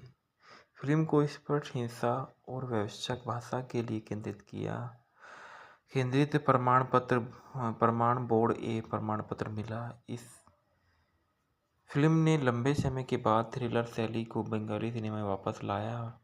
फिल्म का मुख्य कथानक सन 1995 की क्राइम थ्रिलर 7 और 2008 की ड्रामा थ्रिलर राइटियस किल पर आधारित है। फिल्म का सीक्वल 23 जनवरी 2020 को रिलीज किया गया था, जिसका शीर्षक द्वितीय पुरुष है, जिसका निर्देशन सुजीत मुखर्जी ने ब्रत चट्टोपाध्याय, अभय चटर्जी और राइमा सेन के साथ किया था। अपनी भूमिकाओं को दोहरा रहे हैं। फिल्म का निर्देशक सृजीत मुखर्जी ने किया, लेखक सृजीत मुखर्जी है, उत्पादक श्री वेंकटेश फिल्म है और अभिनेत्री प्रसन्नजीत चटर्जी, ब्रत चटर्जी और राइमा सेन है। अभय चटर्जी है, गौतम घोष है। छायांकन सौमिक हल्दर का है, संपादित बोधादित्य बनर्जी का है, संगीत अनुपम रॉय ने दिए हैं। रिलीज की तारीख 30 सितंबर 2011 है। कार्यक्रम 140 मिनट का है। देश भारत, भाषा बंगाली, बजट 1.45 करोड़ का है। बॉक्स ऑफिस पर 3.3 करोड़ एकत्रित किए। कथानक पूरे कोलकाता में कई हत्याएं हुई, जिसके लिए एक सीरियल किलर को जिम्मेदार माना जाता है। हत्यारी बंगाली कविता के छंदों के अनुसार हमला करता है, जिसे वह पीड़ितों को बगल में छोड़ देता है। पुलिस चिकित है कि मुख्य जासूस अभिनेत्री पाकराशी मामलों को सुलझाने के लिए संघर्ष करता है, जो प्रेमिका अमृता मुखर्जी के साथ अपने संबंधों को भारी पड़ता है। पाकराशी के वरिष्ठ एक पूर्व पुलिस अधिकारी है, प्रबीर के वापस आते हैं और मामले को सुलझाने में मदद करने के लिए प्रबीर को पहले अपने हिंसक तरीके के लिए निलंबित किया जाता है। कुख्यात और बदमिजाज है। प्रबीर और पाकराशी एक साथ काम करते हैं, जबकि अमृता और सहयोगी सूर्य सिन्हा एक श्रृंखला के लिए धारावाहिक हत्यारों पर शोध करते हैं, जिसकी 13वीं और अंतिम कड़ी एक समकालीन हत्यारे के बारे में होगी। इस बीच उनकी कवि निब्रोन चक्रवर्ती को खुद को हंगी जनरेशन का हिस्सा मानते हैं। रात में कविता पाठ करते हुए कोलकाता घूमते हैं। सीरियल किलर पर शोध करते हुए अमृता एक जेल का दौरा करती है, जहां वार्डन को रफीक अहमद और 18 साल की कैद में उसका एकमात्र विश्वासपात्र याद आता है। निब्रोन चक्रवर्ती वह और सूर्या निब्रोन के घर पहुंच उससे पूछताछ करने जाते हैं। अपने नौकर स्वपन द्वारा अभिवादन किए के बाद में आश्वस्त हो जाते हैं कि वह पागल है। जब निब्रोन कहता है कि उसकी रविंद्रनाथ से मुलाकात हुई है, वे रफ़ीक के बारे में जानने में लगभग सफल हो जाते हैं। जब सूर्य पुस्तक मेला आगजनी का उल्लेख करके उसे नाराज कर देता है, जिसके लिए उसे कैद किया जाता है। मामले की जांच करते समय पक्षी अमृता और सूर्य को एक साथ देखता है। ईर्ष्यालु और नशे में अभिजीत प्रबीर के घर जाता है और उसके दिल की बात कहता है। वह प्रबीर से कहता है कि उसने अपने पिता को उस उम्र में खो दिया था जब शराब से बचने की कोशिश करता था, क्योंकि उसने अपने पिता के साथ क्या किया। प्रबीर पाकराशी को बताता है कि वह अपनी पत्नी और बच्चों को खाने के से अलग अगले दिन काम पर गया था। उसे मजबूत होने के लिए प्रोत्साहित किया और सूर्या अमृता को एक कब्रिस्तान में ले जाता है, वह कहते हुए कि कुछ दिनों में प्रपोज करेगा। जब एक पुलिस अधिकारी उन्हें देखता है तो वह एक पुलिस स्टेशन में समाप्त हो जाते हैं। पकड़शी अभी भी मदहोश है, उन्हें बचाता है कि जब इंस्पेक्टर अमृता को अपनी प्रेमिका के रूप में पहचानता है तो वे सुलह कर लेते हैं। अगले दिन बेतरतीब ढंग से कवियों को और कविताओं का चर्चा करते हुए परवीर और पाकरसी ने निष्कर्ष किया है कि हत्यारा प्रसिद्ध बंगाली कवियों को पुण्यतिथि पर हमला करता है। जब वे सभी संभव दिनों की खोज करते हैं तो हत्यारा हमला कर सकता है तो उन्हें पता चलता है कि अगली तारीख 29 जून है। माइकल मधुसूदन दत्त की पुण्यतिथि अमृता पाकरसी को बताती है कि वह और सूर्य क्या कर रहे हैं, जिसमें निब्रोन के साथ साक्षात्कार की भी शामिल है। वह उसे आश्वस्त करता है कि निब्रोन हत्यारा है, खासकर जब स्वप्न प्रवीर को अपने नियोक्ता के शहर के चारों ओर घूमने के बारे में बताता है और दोनों पत्रकारों के रूप में निब्रोन जाते हैं और हंगी जनरेशन पर उनके रुख को समझने की कोशिश करते हैं और यह स्पष्ट हो जाता है कि निब्रोन आंदोलन को विफल नहीं मानते और वर्षों पहले पुस्तक मेले में अपने कई द्वारा की गई आगजनी के लिए कोई खेद नहीं है। पकराशी और परवीर उस भयानक रात में निब्रोन के घर की निगरानी करते हैं। एक नाकापोश आकृति बाहर आती है और यह शोपन है कि भाग रहा है। वह प्रकट करता है कि निब्रोन बहुत उदास हो गया और अपनी सारी कविताएं जला रहा है। घर में वे पाते हैं कि निब्रोन ने आत्महत्या कर ली और उसके शरीर में के बगल में एक और दोही की खोज की रही महसूस किया। अंतिम हत्या की मामला बंद कर दिया गया और परवीर को पुलिस विभाग द्वारा मामले को सुलझाने की बधाई दी गई। एक महीने के बाद रविंद्रनाथ टैगोर की पुण्यतिथि आता है और परवीर के एक प्रशासक रविंद्रनाथ टैगोर मित्रा नाम के व्यक्ति से मिलने के लिए पाकरसी को आमंत्रित करता है और पाकरसी को आश्चर्य हुआ कि स्वपन परवीर का नौकर बनाई गई और परवीर स्वीकार करता है कि वह हत्याओं के पीछे का मास्टरमाइंड था जिसे कन्नई ने अंजाम दिया था और वह अपने निलंबन के लिए पुलिस बल से बदला लेना चाहता था, जिससे अपने परिवार को खोजने के बावजूद अपनी कड़ी मेहनत का अपमान माना और निब्रोन को फंसाना आसान था क्योंकि सालों पहले अपना मामला परवीर की संभाला था। वह बाद वाले ने रविंद्रनाथ को अपनी कविताओं को प्रकाशित करने के संबंध में नियमित रूप से निब्रोन से मिलने के लिए कहा था और फिर अचानक मना कर दिया गया, जिसके कारण निब्रोन ने आत्महत्या कर ली और वह भी कहते हैं कि निब्रोन की मौत अंतिम हत्या नहीं थी।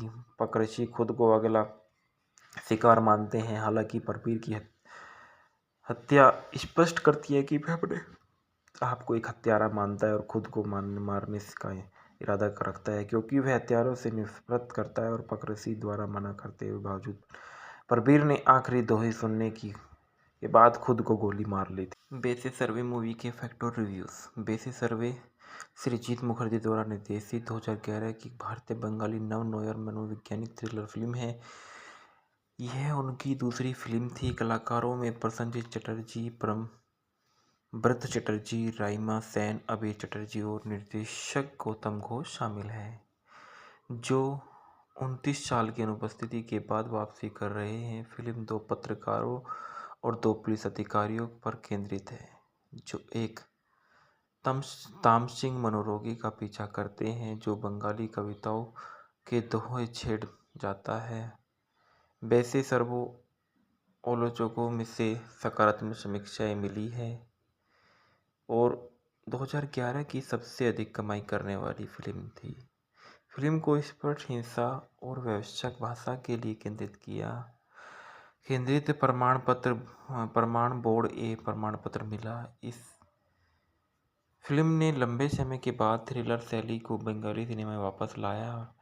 फिल्म का मुख्य कथानक सन 1995 की क्राइम थ्रिलर 7 और 2008 की ड्रामा थ्रिलर राइटियस किल पर आधारित है। फिल्म का सीक्वल 23 जनवरी 2020 को रिलीज किया गया था, जिसका शीर्षक द्वितीय पुरुष है, जिसका निर्देशन सुजीत मुखर्जी ने प्रेमव्रत चट्टोपाध्याय, अभय चटर्जी और राइमा सेन के साथ किया था।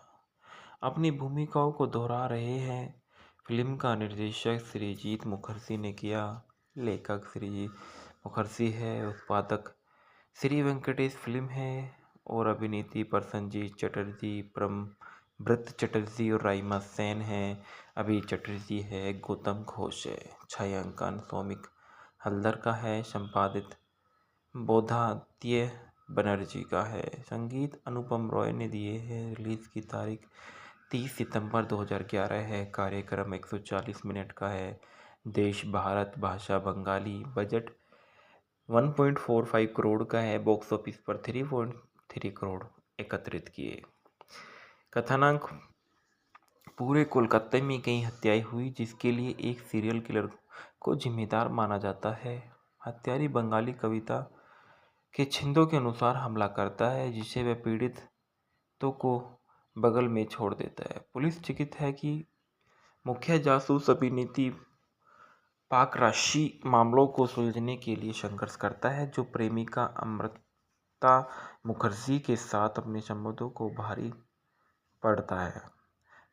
पाकराशी के वरिष्ठ एक पूर्व पुलिस अधिकारी है, परवीर के वापस आते हैं और मामले को सुलझाने में मदद करने के लिए परवीर को पहले अपने हिंसक तरीके के लिए निलंबित किया जाता है। कुख्यात और बदमिजाज है। परवीर और पाकराशी एक साथ काम करते हैं, जबकि अमृता और सहयोगी सूर्य सिन्हा एक श्रृंखला के लिए धारावाहिक हत्यारों पर शोध करते हैं, जिसकी 13वीं और अंतिम कड़ी एक समकालीन हत्यारे के बारे में होगी।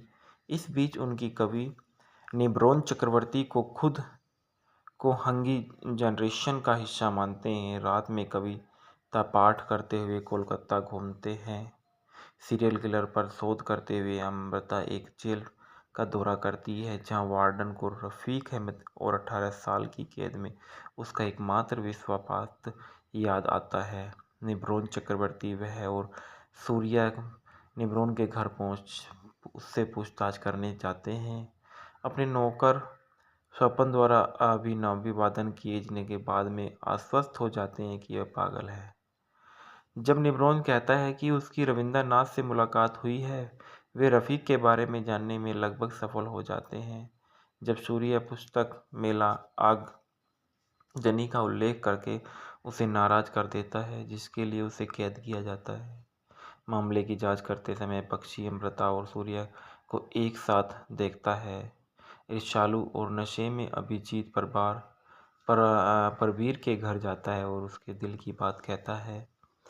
वह परवीर से कहता है कि उसने अपने पिता को उस उम्र में खो दिया था जब शराब से बचने की कोशिश करता था, क्योंकि उसने अपने पिता के साथ क्या किया। परवीर पाकराशी को बताता है कि वह अपनी पत्नी और बच्चों को खाने के से अलग अगले दिन काम पर गया था, उसे मजबूत होने के लिए प्रोत्साहित किया और सूर्या अमृता को एक कब्रिस्तान में ले जाता है, वह कहते हुए कि कुछ दिनों में प्रपोज करेगा। जब एक पुलिस अधिकारी उन्हें देखता है तो वह एक पुलिस स्टेशन में समाप्त हो जाते हैं। पाकराशी अभी भी मदहोश है, उन्हें बचाता है कि जब इंस्पेक्टर अमृता को अपनी प्रेमिका के रूप में पहचानता है तो वे सुलह कर लेते हैं। अगले दिन बेतरतीब ढंग से कवियों को और कविताओं का चर्चा करते हुए परवीर और पाकराशी ने निष्कर्ष किया है कि हत्यारा प्रसिद्ध बंगाली कवियों को पुण्यतिथि पर हमला करता है। जब वे सभी संभव दिनों की खोज करते हैं तो हत्यारा हमला कर सकता है, तो उन्हें पता चलता है कि अगली तारीख 29 जून है।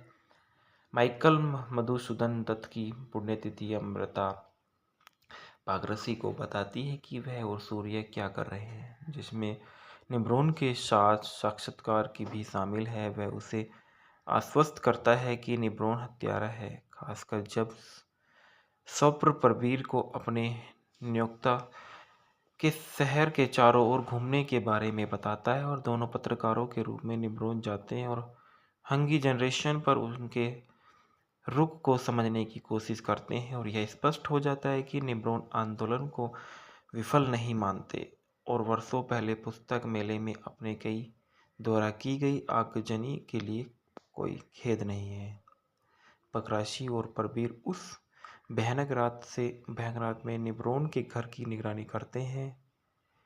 एक नाकापोश आकृति बाहर आती है और यह शोपन है कि भाग रहा है। वह प्रकट करता है कि निब्रोन बहुत उदास हो गया और अपनी सारी कविताएं जला रहा है। घर में वे पाते हैं कि निब्रोन ने आत्महत्या कर ली और उसके शरीर में के बगल में एक और दोही की खोज की रही महसूस किया। अंतिम हत्या की मामला बंद कर दिया गया और परवीर को पुलिस विभाग द्वारा मामले को सुलझाने की बधाई दी गई। एक महीने के बाद रविंद्रनाथ टैगोर की पुण्यतिथि आता है और परवीर के एक प्रशासक रविंद्रनाथ टैगोर मित्रा नाम के व्यक्ति से मिलने के लिए पाकरसी को आमंत्रित करता है और पाकरसी को आश्चर्य हुआ कि सोपन परवीर का नौकर बनाई गई और परवीर स्वीकार करता है कि वह हत्याओं के पीछे का मास्टरमाइंड था जिसे कन्नई ने अंजाम दिया था और वह अपने निलंबन के लिए पुलिस बल से बदला लेना चाहता था, जिससे अपने परिवार को खोजने के बावजूद अपनी कड़ी मेहनत का अपमान माना और निब्रोन को फंसाना आसान था क्योंकि सालों पहले अपना मामला परवीर की संभाला था। वह बाद वाले ने रविंद्रनाथ को अपनी कविताओं को प्रकाशित करने के संबंध में नियमित रूप से निब्रोन से मिलने के लिए कहा था और फिर अचानक मना कर दिया गया, जिसके कारण निब्रोन ने आत्महत्या कर ली। और वह भी कहते हैं कि निब्रोन की मौत अंतिम हत्या नहीं थी। पकरसी खुद को अगला शिकार मानते हैं, हालांकि परवीर की हत्या स्पष्ट करती है कि वह अपने आप को एक हत्यारा मानता है और खुद को मारने का इरादा रखता है क्योंकि वह हत्यारों से नफरत करता है और पकरसी द्वारा मना करते हुए बावजूद परवीर ने आखिरी दोहे सुनने के बाद खुद को गोली मार ली थी। बेसिस सर्वे मूवी के फैक्ट और रिव्यूज़। बेसिस सर्वे सृजीत मुखर्जी द्वारा निर्देशित 2011 की भारतीय बंगाली नव नोयर मनोवैज्ञानिक थ्रिलर फिल्म है। यह उनकी दूसरी फिल्म थी। कलाकारों में प्रसन्नजीत चटर्जी, ब्रत चटर्जी, राइमा सेन, अभय चटर्जी और निर्देशक गौतम घोष शामिल हैं, जो 29 साल की अनुपस्थिति के बाद वापसी कर रहे हैं। फिल्म 2 पत्रकारों और 2 पुलिस अधिकारियों पर केंद्रित है, जो एक तामसिंग मनोरोगी का पीछा करते हैं जो बंगाली कविताओं के दोहे छेड़ जाता है। वैसे सर्वो आलोचकों में से सकारात्मक समीक्षाएं मिली है और 2011 की सबसे अधिक कमाई करने वाली फिल्म थी। फिल्म को स्पष्ट हिंसा और व्यावसायिक भाषा के लिए केंद्रित प्रमाण बोर्ड ए प्रमाण पत्र मिला। इस फिल्म ने लंबे समय के बाद थ्रिलर शैली को बंगाली सिनेमा में वापस लाया।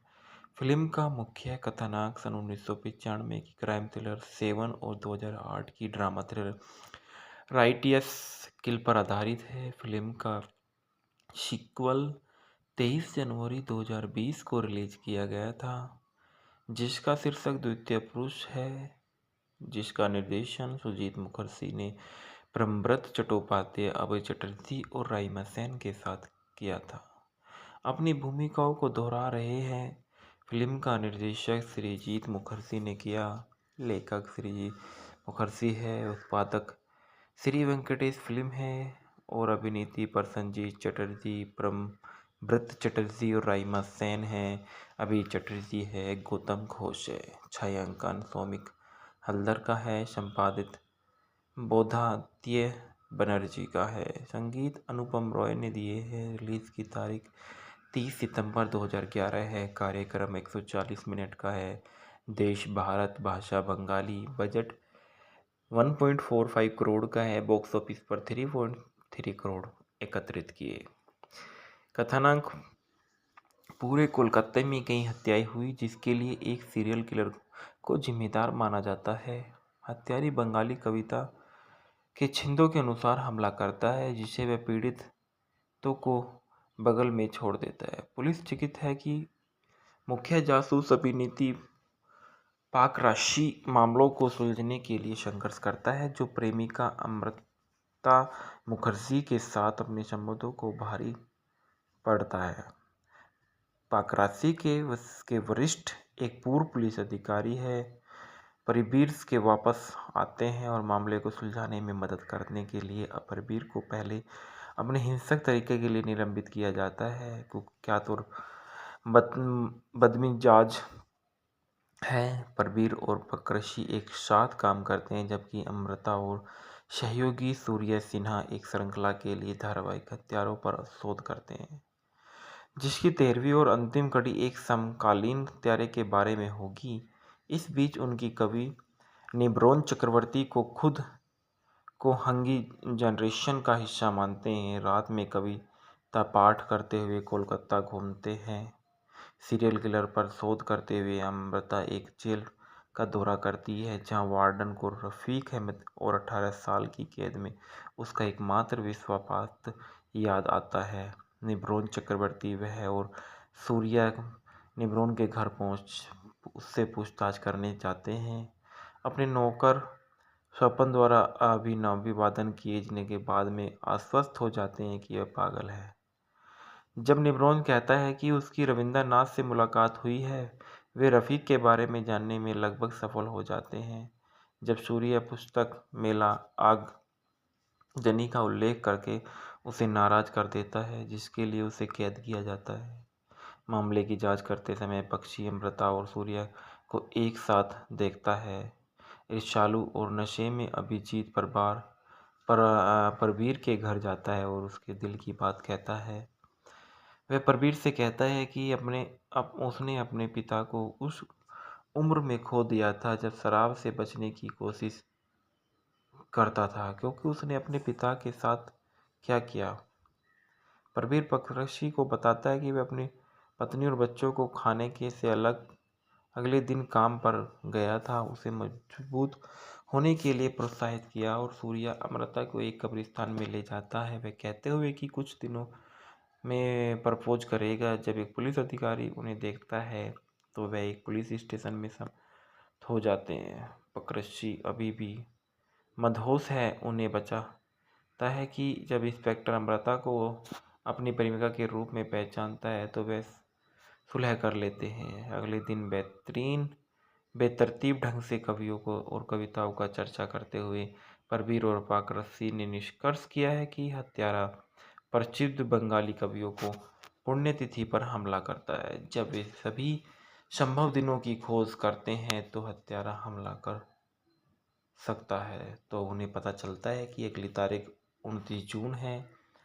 माइकल मधुसूदन दत्त की पुण्यतिथि अमृता पाकरासी को बताती है कि वह और सूर्य क्या कर रहे हैं, जिसमें निब्रोन के साथ साक्षात्कार की भी शामिल है। वह उसे आश्वस्त करता है कि निब्रोन हत्यारा है, खासकर जब स्वप्न परबीर को अपने नियोक्ता के शहर के चारों ओर घूमने के बारे में बताता है और दोनों पत्रकारों के रूप में निब्रोन जाते हैं और हंगी जनरेशन पर उनके रुख को समझने की कोशिश करते हैं। और यह स्पष्ट हो जाता है कि निब्रोन आंदोलन को विफल नहीं मानते और वर्षों पहले पुस्तक मेले में अपने कई द्वारा की गई आगजनी के लिए कोई खेद नहीं है। पाकरासी और परबीर उस भयानक रात में निब्रोन के घर की निगरानी करते हैं। एक नाकापोश आकृति बाहर आती है और यह स्वप्न है कि भाग रहा है। वह प्रकट करता है कि निब्रोन बहुत उदास हो गया और अपनी सारी कविताएं जला रहा है। घर में वे पाते हैं कि निब्रोन ने आत्महत्या कर ली और उसके शरीर में के बगल में एक और दोही की खोज की रही महसूस किया। अंतिम हत्या की मामला बंद कर दिया गया और परबीर को पुलिस विभाग द्वारा मामले को सुलझाने की बधाई दी गई। एक महीने के बाद रविंद्रनाथ टैगोर की पुण्यतिथि आता है और परबीर के एक प्रशासक रविंद्रनाथ टैगोर मित्रा नाम के व्यक्ति से मिलने के लिए पाकरासी को आमंत्रित करता है और पाकरासी को आश्चर्य हुआ कि स्वपन परबीर का नौकर बनाई गई और परबीर स्वीकार करता है कि वह हत्याओं के पीछे का मास्टरमाइंड था, जिसे कन्नई ने अंजाम दिया था और वह अपने निलंबन के लिए पुलिस बल से बदला लेना चाहता था, जिससे अपने परिवार को खोजने के बावजूद अपनी कड़ी मेहनत का अपमान माना। और निब्रोन को फंसाना आसान था, क्योंकि सालों पहले अपना मामला परवीर की संभाला था। वह बाद वाले ने रविंद्रनाथ को अपनी कविताओं को प्रकाशित करने के संबंध में नियमित रूप से निब्रोन से मिलने के लिए कहा था, और फिर अचानक मना कर दिया गया, जिसके कारण निब्रोन ने आत्महत्या कर ली। और वह भी कहते हैं कि निब्रोन की मौत अंतिम हत्या नहीं थी।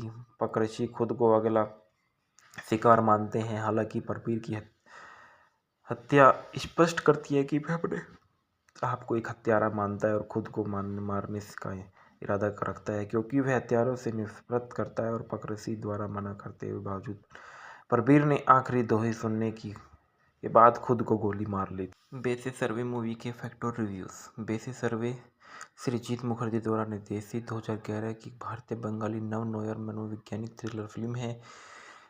यह उनकी दूसरी फिल्म थी। कलाकारों में प्रसन्नजीत चटर्जी, ब्रत चटर्जी, राइमा सेन, अभय चटर्जी और निर्देशक गौतम घोष शामिल हैं, जो 29 साल की अनुपस्थिति के बाद वापसी कर रहे हैं। फिल्म 2 पत्रकारों और 2 पुलिस अधिकारियों पर केंद्रित है, जो एक तामसिंग मनोरोगी का पीछा करते हैं, जो बंगाली कविताओं के दोहे छेड़ जाता है। वैसे सर्वो आलोचकों में से सकारात्मक समीक्षाएं मिली है और 2011 की सबसे अधिक कमाई करने वाली फिल्म थी। फिल्म को स्पष्ट हिंसा और वयस्क भाषा के लिए केंद्रित प्रमाण बोर्ड ए प्रमाण पत्र मिला। इस फिल्म ने लंबे समय के बाद थ्रिलर शैली को बंगाली सिनेमा में वापस लाया। फिल्म का मुख्य कथानक सन 1995 की क्राइम थ्रिलर 7 और 2008 की ड्रामा थ्रिलर राइटियस किल पर आधारित है। फिल्म का सीक्वल 23 जनवरी 2020 को रिलीज किया गया था, जिसका शीर्षक द्वितीय पुरुष है, जिसका निर्देशन सुजीत मुखर्जी ने ब्रह्मव्रत चट्टोपाध्याय, अभय चटर्जी और राइमा सेन के साथ किया था। अपनी भूमिकाओं को दोहरा रहे हैं। फिल्म का निर्देशक सृजीत मुखर्जी ने किया, लेखक सृजीत मुखर्जी है, उत्पादक श्री वेंकटेश फिल्म है और अभिनेत्री प्रसन्नजीत चटर्जी, ब्रत चटर्जी और राइमा सेन है। अभय चटर्जी है, गौतम घोष है। छायांकन सौमिक हल्दर का है, संपादित बोधादित्य बनर्जी का है। संगीत अनुपम रॉय ने दिए हैं। रिलीज की तारीख 30 सितंबर 2011 है। कार्यक्रम 140 मिनट का है। देश भारत, भाषा बंगाली। बजट 1.45 करोड़ का है। बॉक्स ऑफिस पर 3.3 करोड़ एकत्रित किए। कथानक पूरे कोलकाता में कई हत्याएं हुई, जिसके लिए एक सीरियल किलर को जिम्मेदार माना जाता है। हत्यारी बंगाली कविता के छंदों के अनुसार हमला करता है, जिसे वह पीड़ितों को बगल में छोड़ देता है। पुलिस चिकित है कि मुख्य जासूस अभिनेत्री पाकराशी मामलों को सुलझाने के लिए संघर्ष करता है, जो प्रेमिका अमृता मुखर्जी के साथ अपने संबंधों को भारी पड़ता है। पाकराशी के वरिष्ठ एक पूर्व पुलिस अधिकारी है, परवीर के वापस आते हैं और मामले को सुलझाने में मदद करने के लिए परवीर को पहले अपने हिंसक तरीके के लिए निलंबित किया जाता है। कुख्यात और बदमिजाज है। परवीर और पकरशी एक साथ काम करते हैं, जबकि अमृता और सहयोगी सूर्य सिन्हा एक श्रृंखला के लिए धारावाहिक हत्यारों पर शोध करते हैं, जिसकी 13वीं और अंतिम कड़ी एक समकालीन हत्यारे के बारे में होगी। इस बीच उनकी कवि निब्रोन चक्रवर्ती को खुद को हंगी जनरेशन का हिस्सा मानते हैं। रात में कविता पाठ करते हुए कोलकाता घूमते हैं। सीरियल किलर पर शोध करते हुए अमृता एक जेल का दौरा करती है, जहां वार्डन को रफीक अहमद और 18 साल की कैद में उसका एकमात्र विश्वासपात्र याद आता है। निब्रोन चक्रवर्ती वह और सूर्या निब्रोन के घर उससे पूछताछ करने जाते हैं। अपने नौकर स्वपन द्वारा अभिवादन किए जाने के बाद में आश्वस्त हो जाते हैं कि वह पागल है। जब निब्रोन कहता है कि उसकी रविंद्रनाथ से मुलाकात हुई है, वे रफ़ीक के बारे में जानने में लगभग सफल हो जाते हैं, जब सूर्य पुस्तक मेला आगजनी का उल्लेख करके उसे नाराज़ कर देता है, जिसके लिए उसे कैद किया जाता है। मामले की जांच करते समय पक्षी अमृता और सूर्य को एक साथ देखता है। ईर्ष्यालु और नशे में अभिजीत परवीर के घर जाता है और उसके दिल की बात कहता है।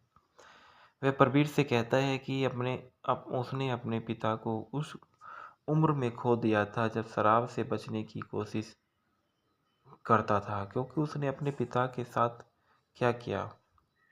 परवीर पक्षी को बताता है कि वह अपनी पत्नी और बच्चों को खाने के से अलग अगले दिन काम पर गया था। उसे मजबूत होने के लिए प्रोत्साहित किया और सूर्या अमृता को एक कब्रिस्तान में ले जाता है, वह कहते हुए कि कुछ दिनों में प्रपोज करेगा। जब एक पुलिस अधिकारी उन्हें देखता है तो वह एक पुलिस स्टेशन में समाप्त हो जाते हैं। पक्षी अभी भी मदहोश है, उन्हें बचाता है कि जब इंस्पेक्टर अमृता को अपनी प्रेमिका के रूप में पहचानता है तो वे सुलह कर लेते हैं। अगले दिन बेतरतीब ढंग से कवियों को और कविताओं का चर्चा करते हुए परवीर और पाकरसी ने निष्कर्ष किया है कि हत्यारा प्रसिद्ध बंगाली कवियों को पुण्यतिथि पर हमला करता है। जब वे सभी संभव दिनों की खोज करते हैं तो हत्यारा हमला कर सकता है, तो उन्हें पता चलता है कि अगली तारीख 29 जून है। माइकल मधुसूदन दत्त की पुण्यतिथि अमृता पाकरसी को बताती है कि वह और सूर्य क्या कर रहे हैं, जिसमें निब्रोन के साथ साक्षात्कार की भी शामिल है। वह उसे आश्वस्त करता है कि निब्रोन हत्यारा है, खासकर जब स्वप्न परवीर को अपने नियोक्ता के शहर के चारों ओर घूमने के बारे में बताता है और दोनों पत्रकारों के रूप में निब्रोन जाते हैं और हंगी जनरेशन पर उनके रुख को समझने की कोशिश करते हैं। और यह स्पष्ट हो जाता है कि निब्रोन आंदोलन को विफल नहीं मानते और वर्षों पहले पुस्तक मेले में अपने कई द्वारा की गई आगजनी के लिए कोई खेद नहीं है। पकराशी और परवीर उस भयानक रात में निब्रोन के घर की निगरानी करते हैं। एक नाकापोश आकृति बाहर आती है और यह स्वप्न है कि भाग रहा है। वह प्रकट करता है कि निब्रोन बहुत उदास हो गया और अपनी सारी कविताएं जला रहा है। घर में वे पाते हैं कि निब्रोन ने आत्महत्या कर ली और उसके शरीर में के बगल में एक और दोही की खोज की रही महसूस किया। अंतिम हत्या की मामला बंद कर दिया गया और परवीर को पुलिस विभाग द्वारा मामले को सुलझाने की बधाई दी गई। एक महीने के बाद रविंद्रनाथ टैगोर की पुण्यतिथि आता है और परवीर के एक प्रशासक रविंद्रनाथ टैगोर मित्रा नाम के व्यक्ति से मिलने के लिए पाकरसी को आमंत्रित करता है और पाकरसी को आश्चर्य हुआ कि स्वप्न परवीर का नौकर बनाई गई और परवीर स्वीकार करता है कि वह हत्याओं के पीछे का मास्टरमाइंड था जिसे कन्नई ने अंजाम दिया था और वह अपने निलंबन के लिए पुलिस बल से बदला लेना चाहता था, जिससे अपने परिवार को खोजने के बावजूद अपनी कड़ी मेहनत का अपमान माना। और निब्रोन को फंसाना आसान था क्योंकि सालों पहले अपना मामला परवीर की संभाला था। वह बाद वाले ने रविंद्रनाथ को अपनी कविताओं को प्रकाशित करने के संबंध में नियमित रूप से निब्रोन से मिलने के लिए कहा था और फिर अचानक मना कर दिया गया, जिसके कारण निब्रोन ने आत्महत्या कर ली। और वह भी कहते हैं कि निब्रोन की मौत अंतिम हत्या नहीं थी। पकरशी खुद को अगला शिकार मानते हैं, हालांकि परवीर की हत्या स्पष्ट करती है कि वह अपने आप को एक हत्यारा मानता है और खुद को मारने का इरादा रखता है, क्योंकि वह हत्यारों से नफरत करता है। और पकरसी द्वारा मना करते हुए बावजूद परवीर ने आखिरी दोहे सुनने के बाद खुद को गोली मार ली थी। बेसिस सर्वे मूवी के फैक्ट और रिव्यूज़। बेसिस सर्वे सृजित मुखर्जी द्वारा निर्देशित 2011 की भारतीय बंगाली नव नोयर मनोवैज्ञानिक थ्रिलर फिल्म है। यह उनकी दूसरी फिल्म थी। कलाकारों में प्रसन्नजीत चटर्जी, ब्रत चटर्जी, राइमा सेन, अभय चटर्जी और निर्देशक गौतम घोष शामिल हैं, जो 29 साल की अनुपस्थिति के बाद वापसी कर रहे हैं। फिल्म 2 पत्रकारों और 2 पुलिस अधिकारियों पर केंद्रित है, जो एक तामसिंह मनोरोगी का पीछा करते हैं, जो बंगाली कविताओं के दोहे छेड़ जाता है। वैसे सर्वो आलोचकों में से सकारात्मक समीक्षाएं मिली है और 2011 की सबसे अधिक कमाई करने वाली फिल्म थी। फिल्म को स्पष्ट हिंसा और वैश्विक भाषा के लिए केंद्रित प्रमाण बोर्ड ए प्रमाण पत्र मिला। इस फिल्म ने लंबे समय के बाद थ्रिलर शैली को बंगाली सिनेमा में वापस लाया। फिल्म का मुख्य कथानक सन 1995 की क्राइम थ्रिलर सेवन और 2008 की ड्रामा थ्रिलर राइटियस किल पर आधारित है। फिल्म का सीक्वल 23 जनवरी 2020 को रिलीज किया गया था, जिसका शीर्षक द्वितीय पुरुष है, जिसका निर्देशन सुजीत मुखर्जी ने प्रेमव्रत चट्टोपाध्याय, अभय चटर्जी और राइमा सेन के साथ किया था। अपनी भूमिकाओं को दोहरा रहे हैं। फिल्म का निर्देशक श्रीजीत मुखर्जी ने किया, लेखक श्रीजीत मुखर्जी है, उत्पादक श्री वेंकटेश फिल्म है और अभिनीति पर संजीत चटर्जी, प्रेमव्रत चटर्जी और राइमा सेन है। अभय चटर्जी है, गौतम घोष है, छायांकन सौमिक हल्दर का है, संपादित बोधादित्य बनर्जी का है, संगीत अनुपम रॉय ने दिए हैं। रिलीज की तारीख 30 सितंबर 2011 है। कार्यक्रम 140 मिनट का है। देश भारत, भाषा बंगाली, बजट 1.45 करोड़ का है। बॉक्स ऑफिस पर 3.3 करोड़ एकत्रित किए। कथानक पूरे कोलकाता में कई हत्याएं हुई, जिसके लिए एक सीरियल किलर को जिम्मेदार माना जाता है। हत्यारी बंगाली कविता के छंदों के अनुसार हमला करता है, जिसे वह पीड़ितों को बगल में छोड़ देता है। पुलिस चिंतित है कि मुख्य जासूस अभिनीति पाकराशी मामलों को सुलझाने के लिए संघर्ष करता है, जो प्रेमिका अमृता मुखर्जी के साथ अपने संबंधों को भारी पड़ता है। पाकराशी के वरिष्ठ एक पूर्व पुलिस अधिकारी है, परबीर के वापस आते हैं और मामले को सुलझाने में मदद करने के लिए परबीर को पहले अपने हिंसक तरीके के लिए निलंबित किया जाता है। कुख्यात और बदमिजाज है। परबीर और पाकराशी एक साथ काम करते हैं, जबकि अमृता और सहयोगी सूर्य सिन्हा एक श्रृंखला के लिए धारावाहिक हत्यारों पर शोध करते हैं, जिसकी 13वीं और अंतिम कड़ी एक समकालीन हत्यारे के बारे में होगी। इस बीच उनकी कवि निब्रोन चक्रवर्ती को खुद को हंगी जनरेशन का हिस्सा मानते हैं। रात में कविता पाठ करते हुए कोलकाता घूमते हैं। सीरियल किलर पर शोध करते हुए अमृता एक जेल का दौरा करती है, जहां वार्डन को रफीक अहमद और 18 साल की कैद में उसका एकमात्र विश्वासपात्र याद आता है। निब्रोन चक्रवर्ती वह और सूर्या निब्रोन के घर पहुंच उससे पूछताछ करने जाते हैं। अपने नौकर स्वपन द्वारा अभिवादन किए जाने के बाद में आश्वस्त हो जाते हैं कि वह पागल है। जब निब्रोन कहता है कि उसकी रविंद्रनाथ से मुलाकात हुई है, वे रफ़ीक के बारे में जानने में लगभग सफल हो जाते हैं। जब सूर्य पुस्तक मेला आगजनी का उल्लेख करके उसे नाराज कर देता है, जिसके लिए उसे कैद किया जाता है। मामले की जांच करते समय पक्षी अमृता और सूर्य को एक साथ देखता है। ईर्ष्यालु और नशे में अभिजीत परबीर के घर जाता है और उसके दिल की बात कहता है। वह परबीर से कहता है कि उसने अपने पिता को उस उम्र में खो दिया था जब शराब से बचने की कोशिश करता था, क्योंकि उसने अपने पिता के साथ क्या किया।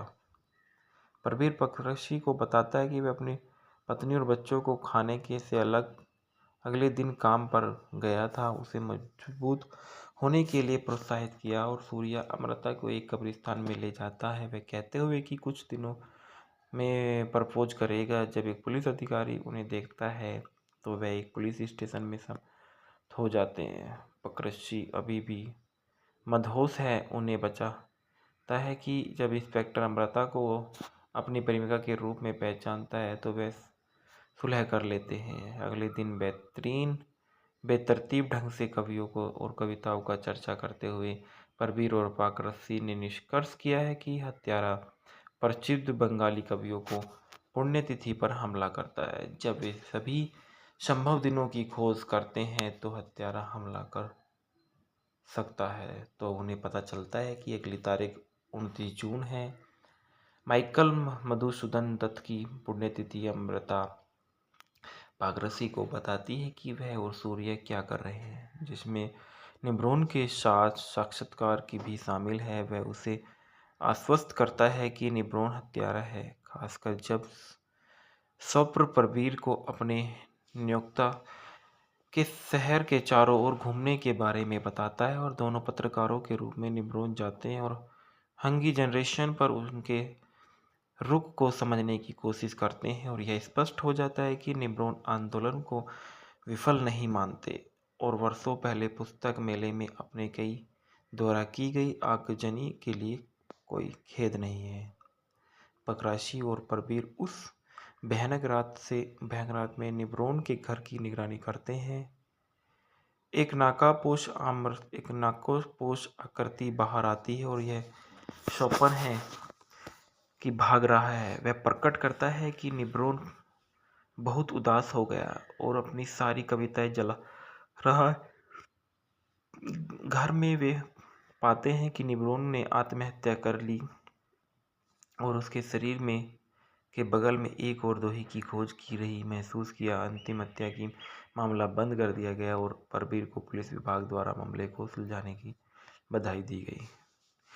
एक महीने के बाद रविंद्रनाथ टैगोर की पुण्यतिथि आता है और प्रवीर के एक प्रशासक रविंद्रनाथ टैगोर मित्रा नाम के व्यक्ति से मिलने के लिए पाकरसी को आमंत्रित करता है और पाकरसी को आश्चर्य हुआ कि सोपन प्रवीर का नौकर बनाई गई और प्रवीर स्वीकार करता है कि वह हत्याओं के पीछे का मास्टरमाइंड था जिसे कन्नई ने अंजाम दिया था और वह अपने निलंबन के लिए पुलिस बल से बदला लेना चाहता था, जिससे अपने परिवार को खोजने के बावजूद अपनी कड़ी मेहनत का अपमान माना। और निब्रोन को फंसाना आसान था क्योंकि सालों पहले अपना मामला प्रवीर की संभाला था। वह बाद वाले ने रविंद्रनाथ को अपनी कविताओं को प्रकाशित करने के संबंध में नियमित रूप से निब्रोन से मिलने के लिए कहा था और फिर अचानक मना कर दिया गया, जिसके कारण निब्रोन ने आत्महत्या कर ली। और वह भी कहते हैं कि निब्रोन की मौत अंतिम हत्या नहीं थी।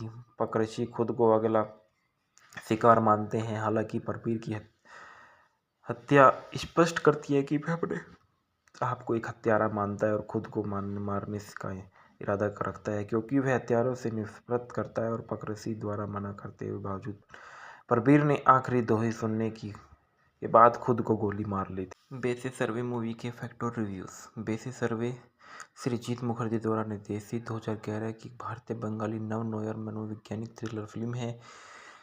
यह उनकी दूसरी फिल्म थी। कलाकारों में प्रसन्नजीत चटर्जी, ब्रत चटर्जी, राइमा सेन, अभय चटर्जी और निर्देशक गौतम घोष शामिल हैं, जो 29 साल की अनुपस्थिति के बाद वापसी कर रहे हैं। फिल्म 2 पत्रकारों और 2 पुलिस अधिकारियों पर केंद्रित है, जो एक तामसिंग मनोरोगी का पीछा करते हैं, जो बंगाली कविताओं के दोहे छेड़ जाता है। वैसे सर्वो आलोचकों में से सकारात्मक समीक्षाएं मिली है और 2011 की सबसे अधिक कमाई करने वाली फिल्म थी। फिल्म को स्पष्ट हिंसा और वैश्विक भाषा के लिए केंद्रित प्रमाण बोर्ड ए प्रमाण पत्र मिला। इस फिल्म ने लंबे समय के बाद थ्रिलर शैली को बंगाली सिनेमा में वापस लाया। फिल्म का मुख्य कथानक सन 1995 की क्राइम थ्रिलर 7 और 2008 की ड्रामा थ्रिलर राइटियस किल पर आधारित है। फिल्म का सीक्वल 23 जनवरी 2020 को रिलीज किया गया था, जिसका शीर्षक द्वितीय पुरुष है, जिसका निर्देशन सुजीत मुखर्जी ने ब्रह्मव्रत चट्टोपाध्याय, अभय चटर्जी और राइमा सेन के साथ किया था। अपनी भूमिकाओं को दोहरा रहे हैं। फिल्म का निर्देशक सृजीत मुखर्जी ने किया, लेखक सृजीत मुखर्जी है, उत्पादक श्री वेंकटेश फिल्म है और अभिनेत्री प्रसन्नजीत चटर्जी, ब्रत चटर्जी और राइमा सेन है। अभय चटर्जी है, गौतम घोष है। छायांकन सौमिक हल्दर का है। संपादित बोधादित्य बनर्जी का है। संगीत अनुपम रॉय ने दिए हैं। रिलीज़ की तारीख 30 सितंबर 2011 है। कार्यक्रम 140 मिनट का है। देश भारत, भाषा बंगाली। बजट 1.45 करोड़ का है। बॉक्स ऑफिस पर 3.3 करोड़ एकत्रित किए।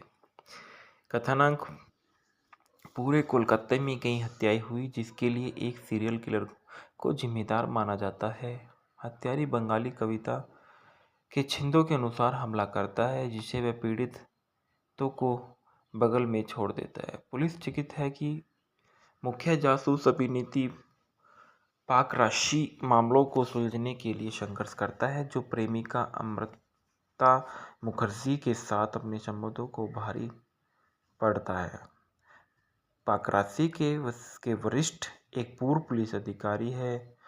परबीर के वापस आते हैं और मामले को सुलझाने में मदद करने के लिए परबीर को पहले अपने हिंसक तरीके के लिए निलंबित किया जाता है। कुख्यात और बदमिजाज है। परबीर और पाकराशी एक साथ काम करते हैं जबकि अमृता और सहयोगी सूर्य सिन्हा एक श्रृंखला के लिए धारावाहिक हत्यारों पर शोध करते हैं जिसकी 13वीं और अंतिम कड़ी एक समकालीन हत्यारे के बारे में होगी।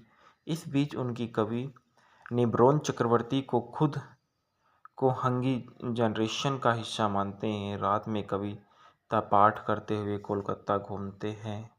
सीरियल किलर पर शोध करते हुए अमृता एक जेल का दौरा करती है जहां वार्डन को रफीक अहमद और 18 साल की कैद में उसका एकमात्र विश्वासपात्र याद आता है। निब्रोन चक्रवर्ती वह और सूर्या निब्रोन के घर पहुंच उससे पूछताछ करने जाते हैं। अपने नौकर स्वपन द्वारा अभिवादन किए जाने के बाद में आश्वस्त हो जाते हैं कि वह पागल है। जब निब्रोन कहता है कि उसकी रविंद्रनाथ से मुलाकात हुई है, वे रफ़ीक के बारे में जानने में लगभग सफल हो जाते हैं। जब सूर्य पुस्तक मेला आगजनी का उल्लेख करके उसे नाराज कर देता है जिसके लिए उसे कैद किया जाता है। मामले की जांच करते समय पक्षी अमृता और सूर्य को एक साथ देखता है। ईर्ष्यालु और नशे में अभिजीत परबीर के घर जाता है और उसके दिल की बात कहता है।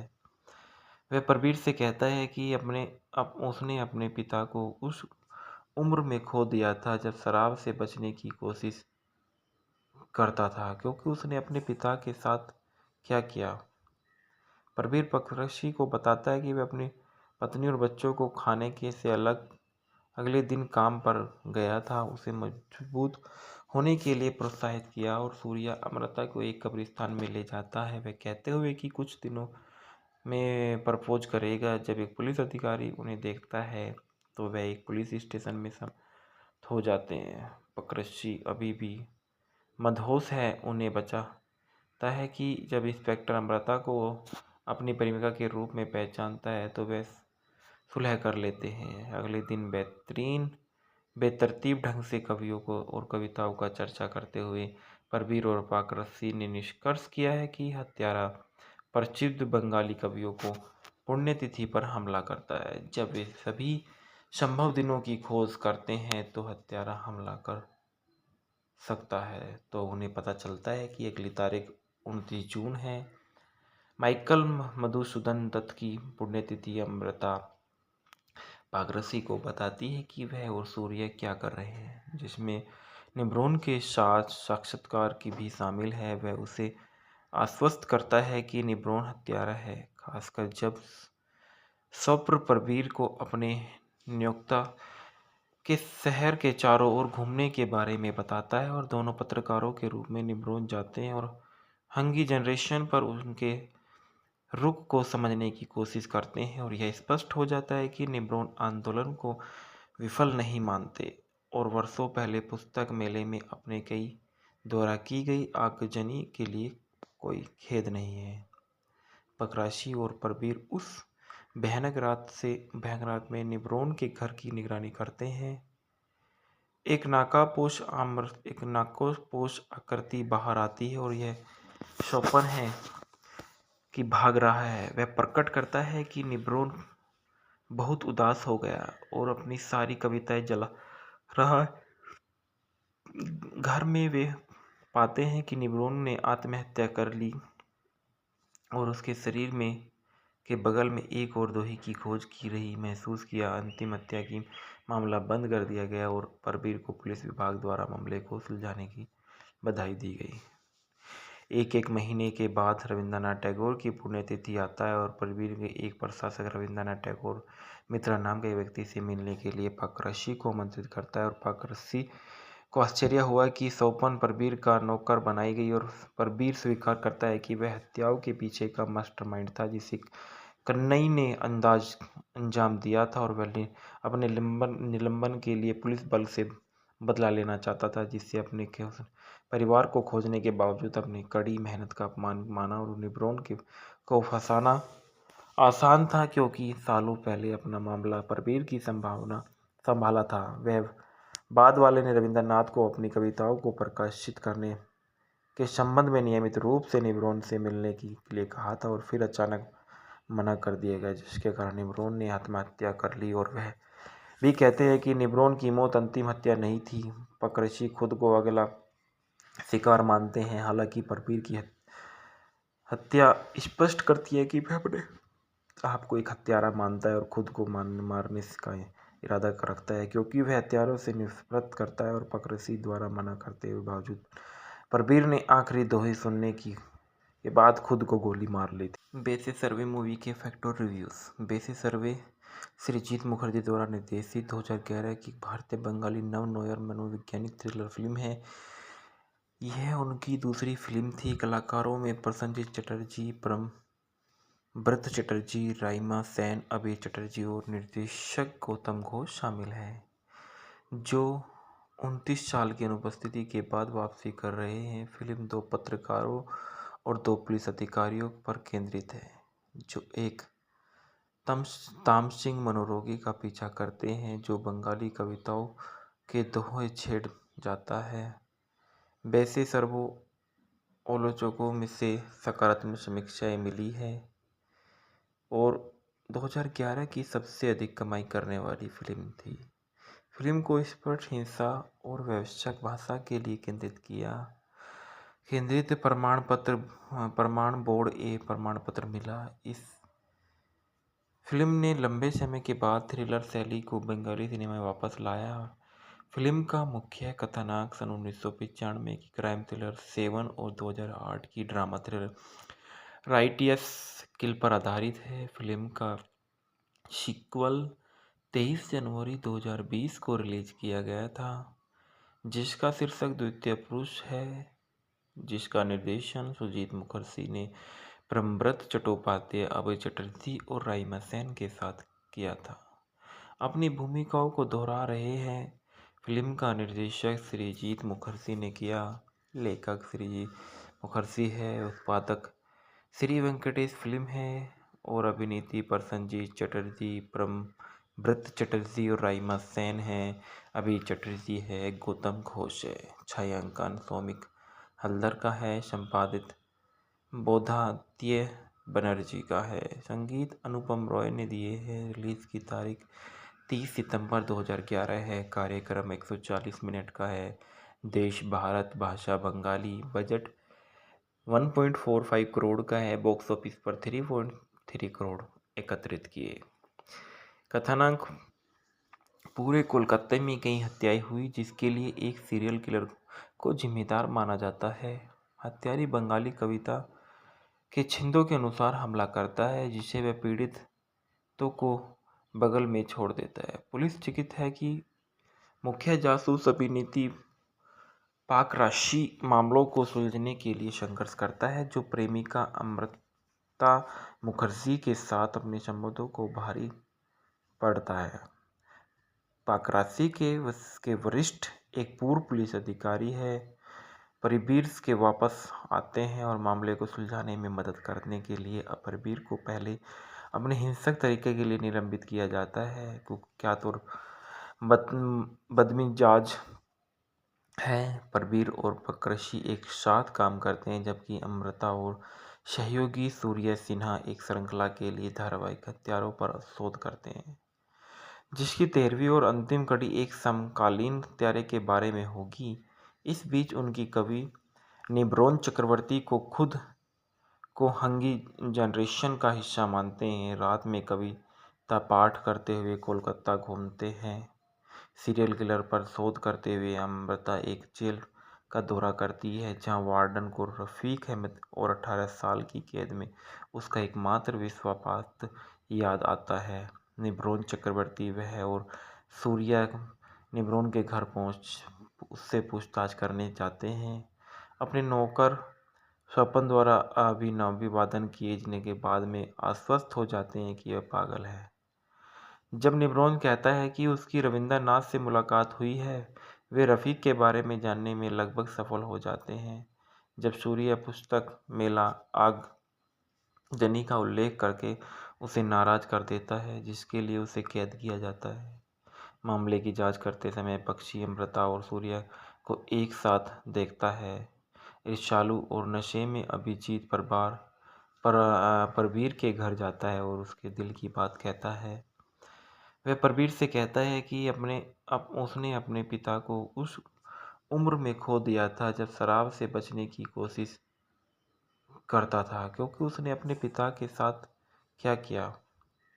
परवीर पक्षी को बताता है कि वह अपनी पत्नी और बच्चों को खाने के से अगले दिन काम पर गया था। उसे मजबूत होने के लिए प्रोत्साहित किया और सूर्या अमृता को एक कब्रिस्तान में ले जाता है, वह कहते हुए कि कुछ दिनों में प्रपोज करेगा। जब एक पुलिस अधिकारी उन्हें देखता है तो वह एक पुलिस स्टेशन में समाप्त हो जाते हैं। पक्षी अभी भी मदहोश है, उन्हें बचाता है कि जब इंस्पेक्टर अमृता को अपनी प्रेमिका के रूप में पहचानता है तो वे सुलह कर लेते हैं। अगले दिन बेहतर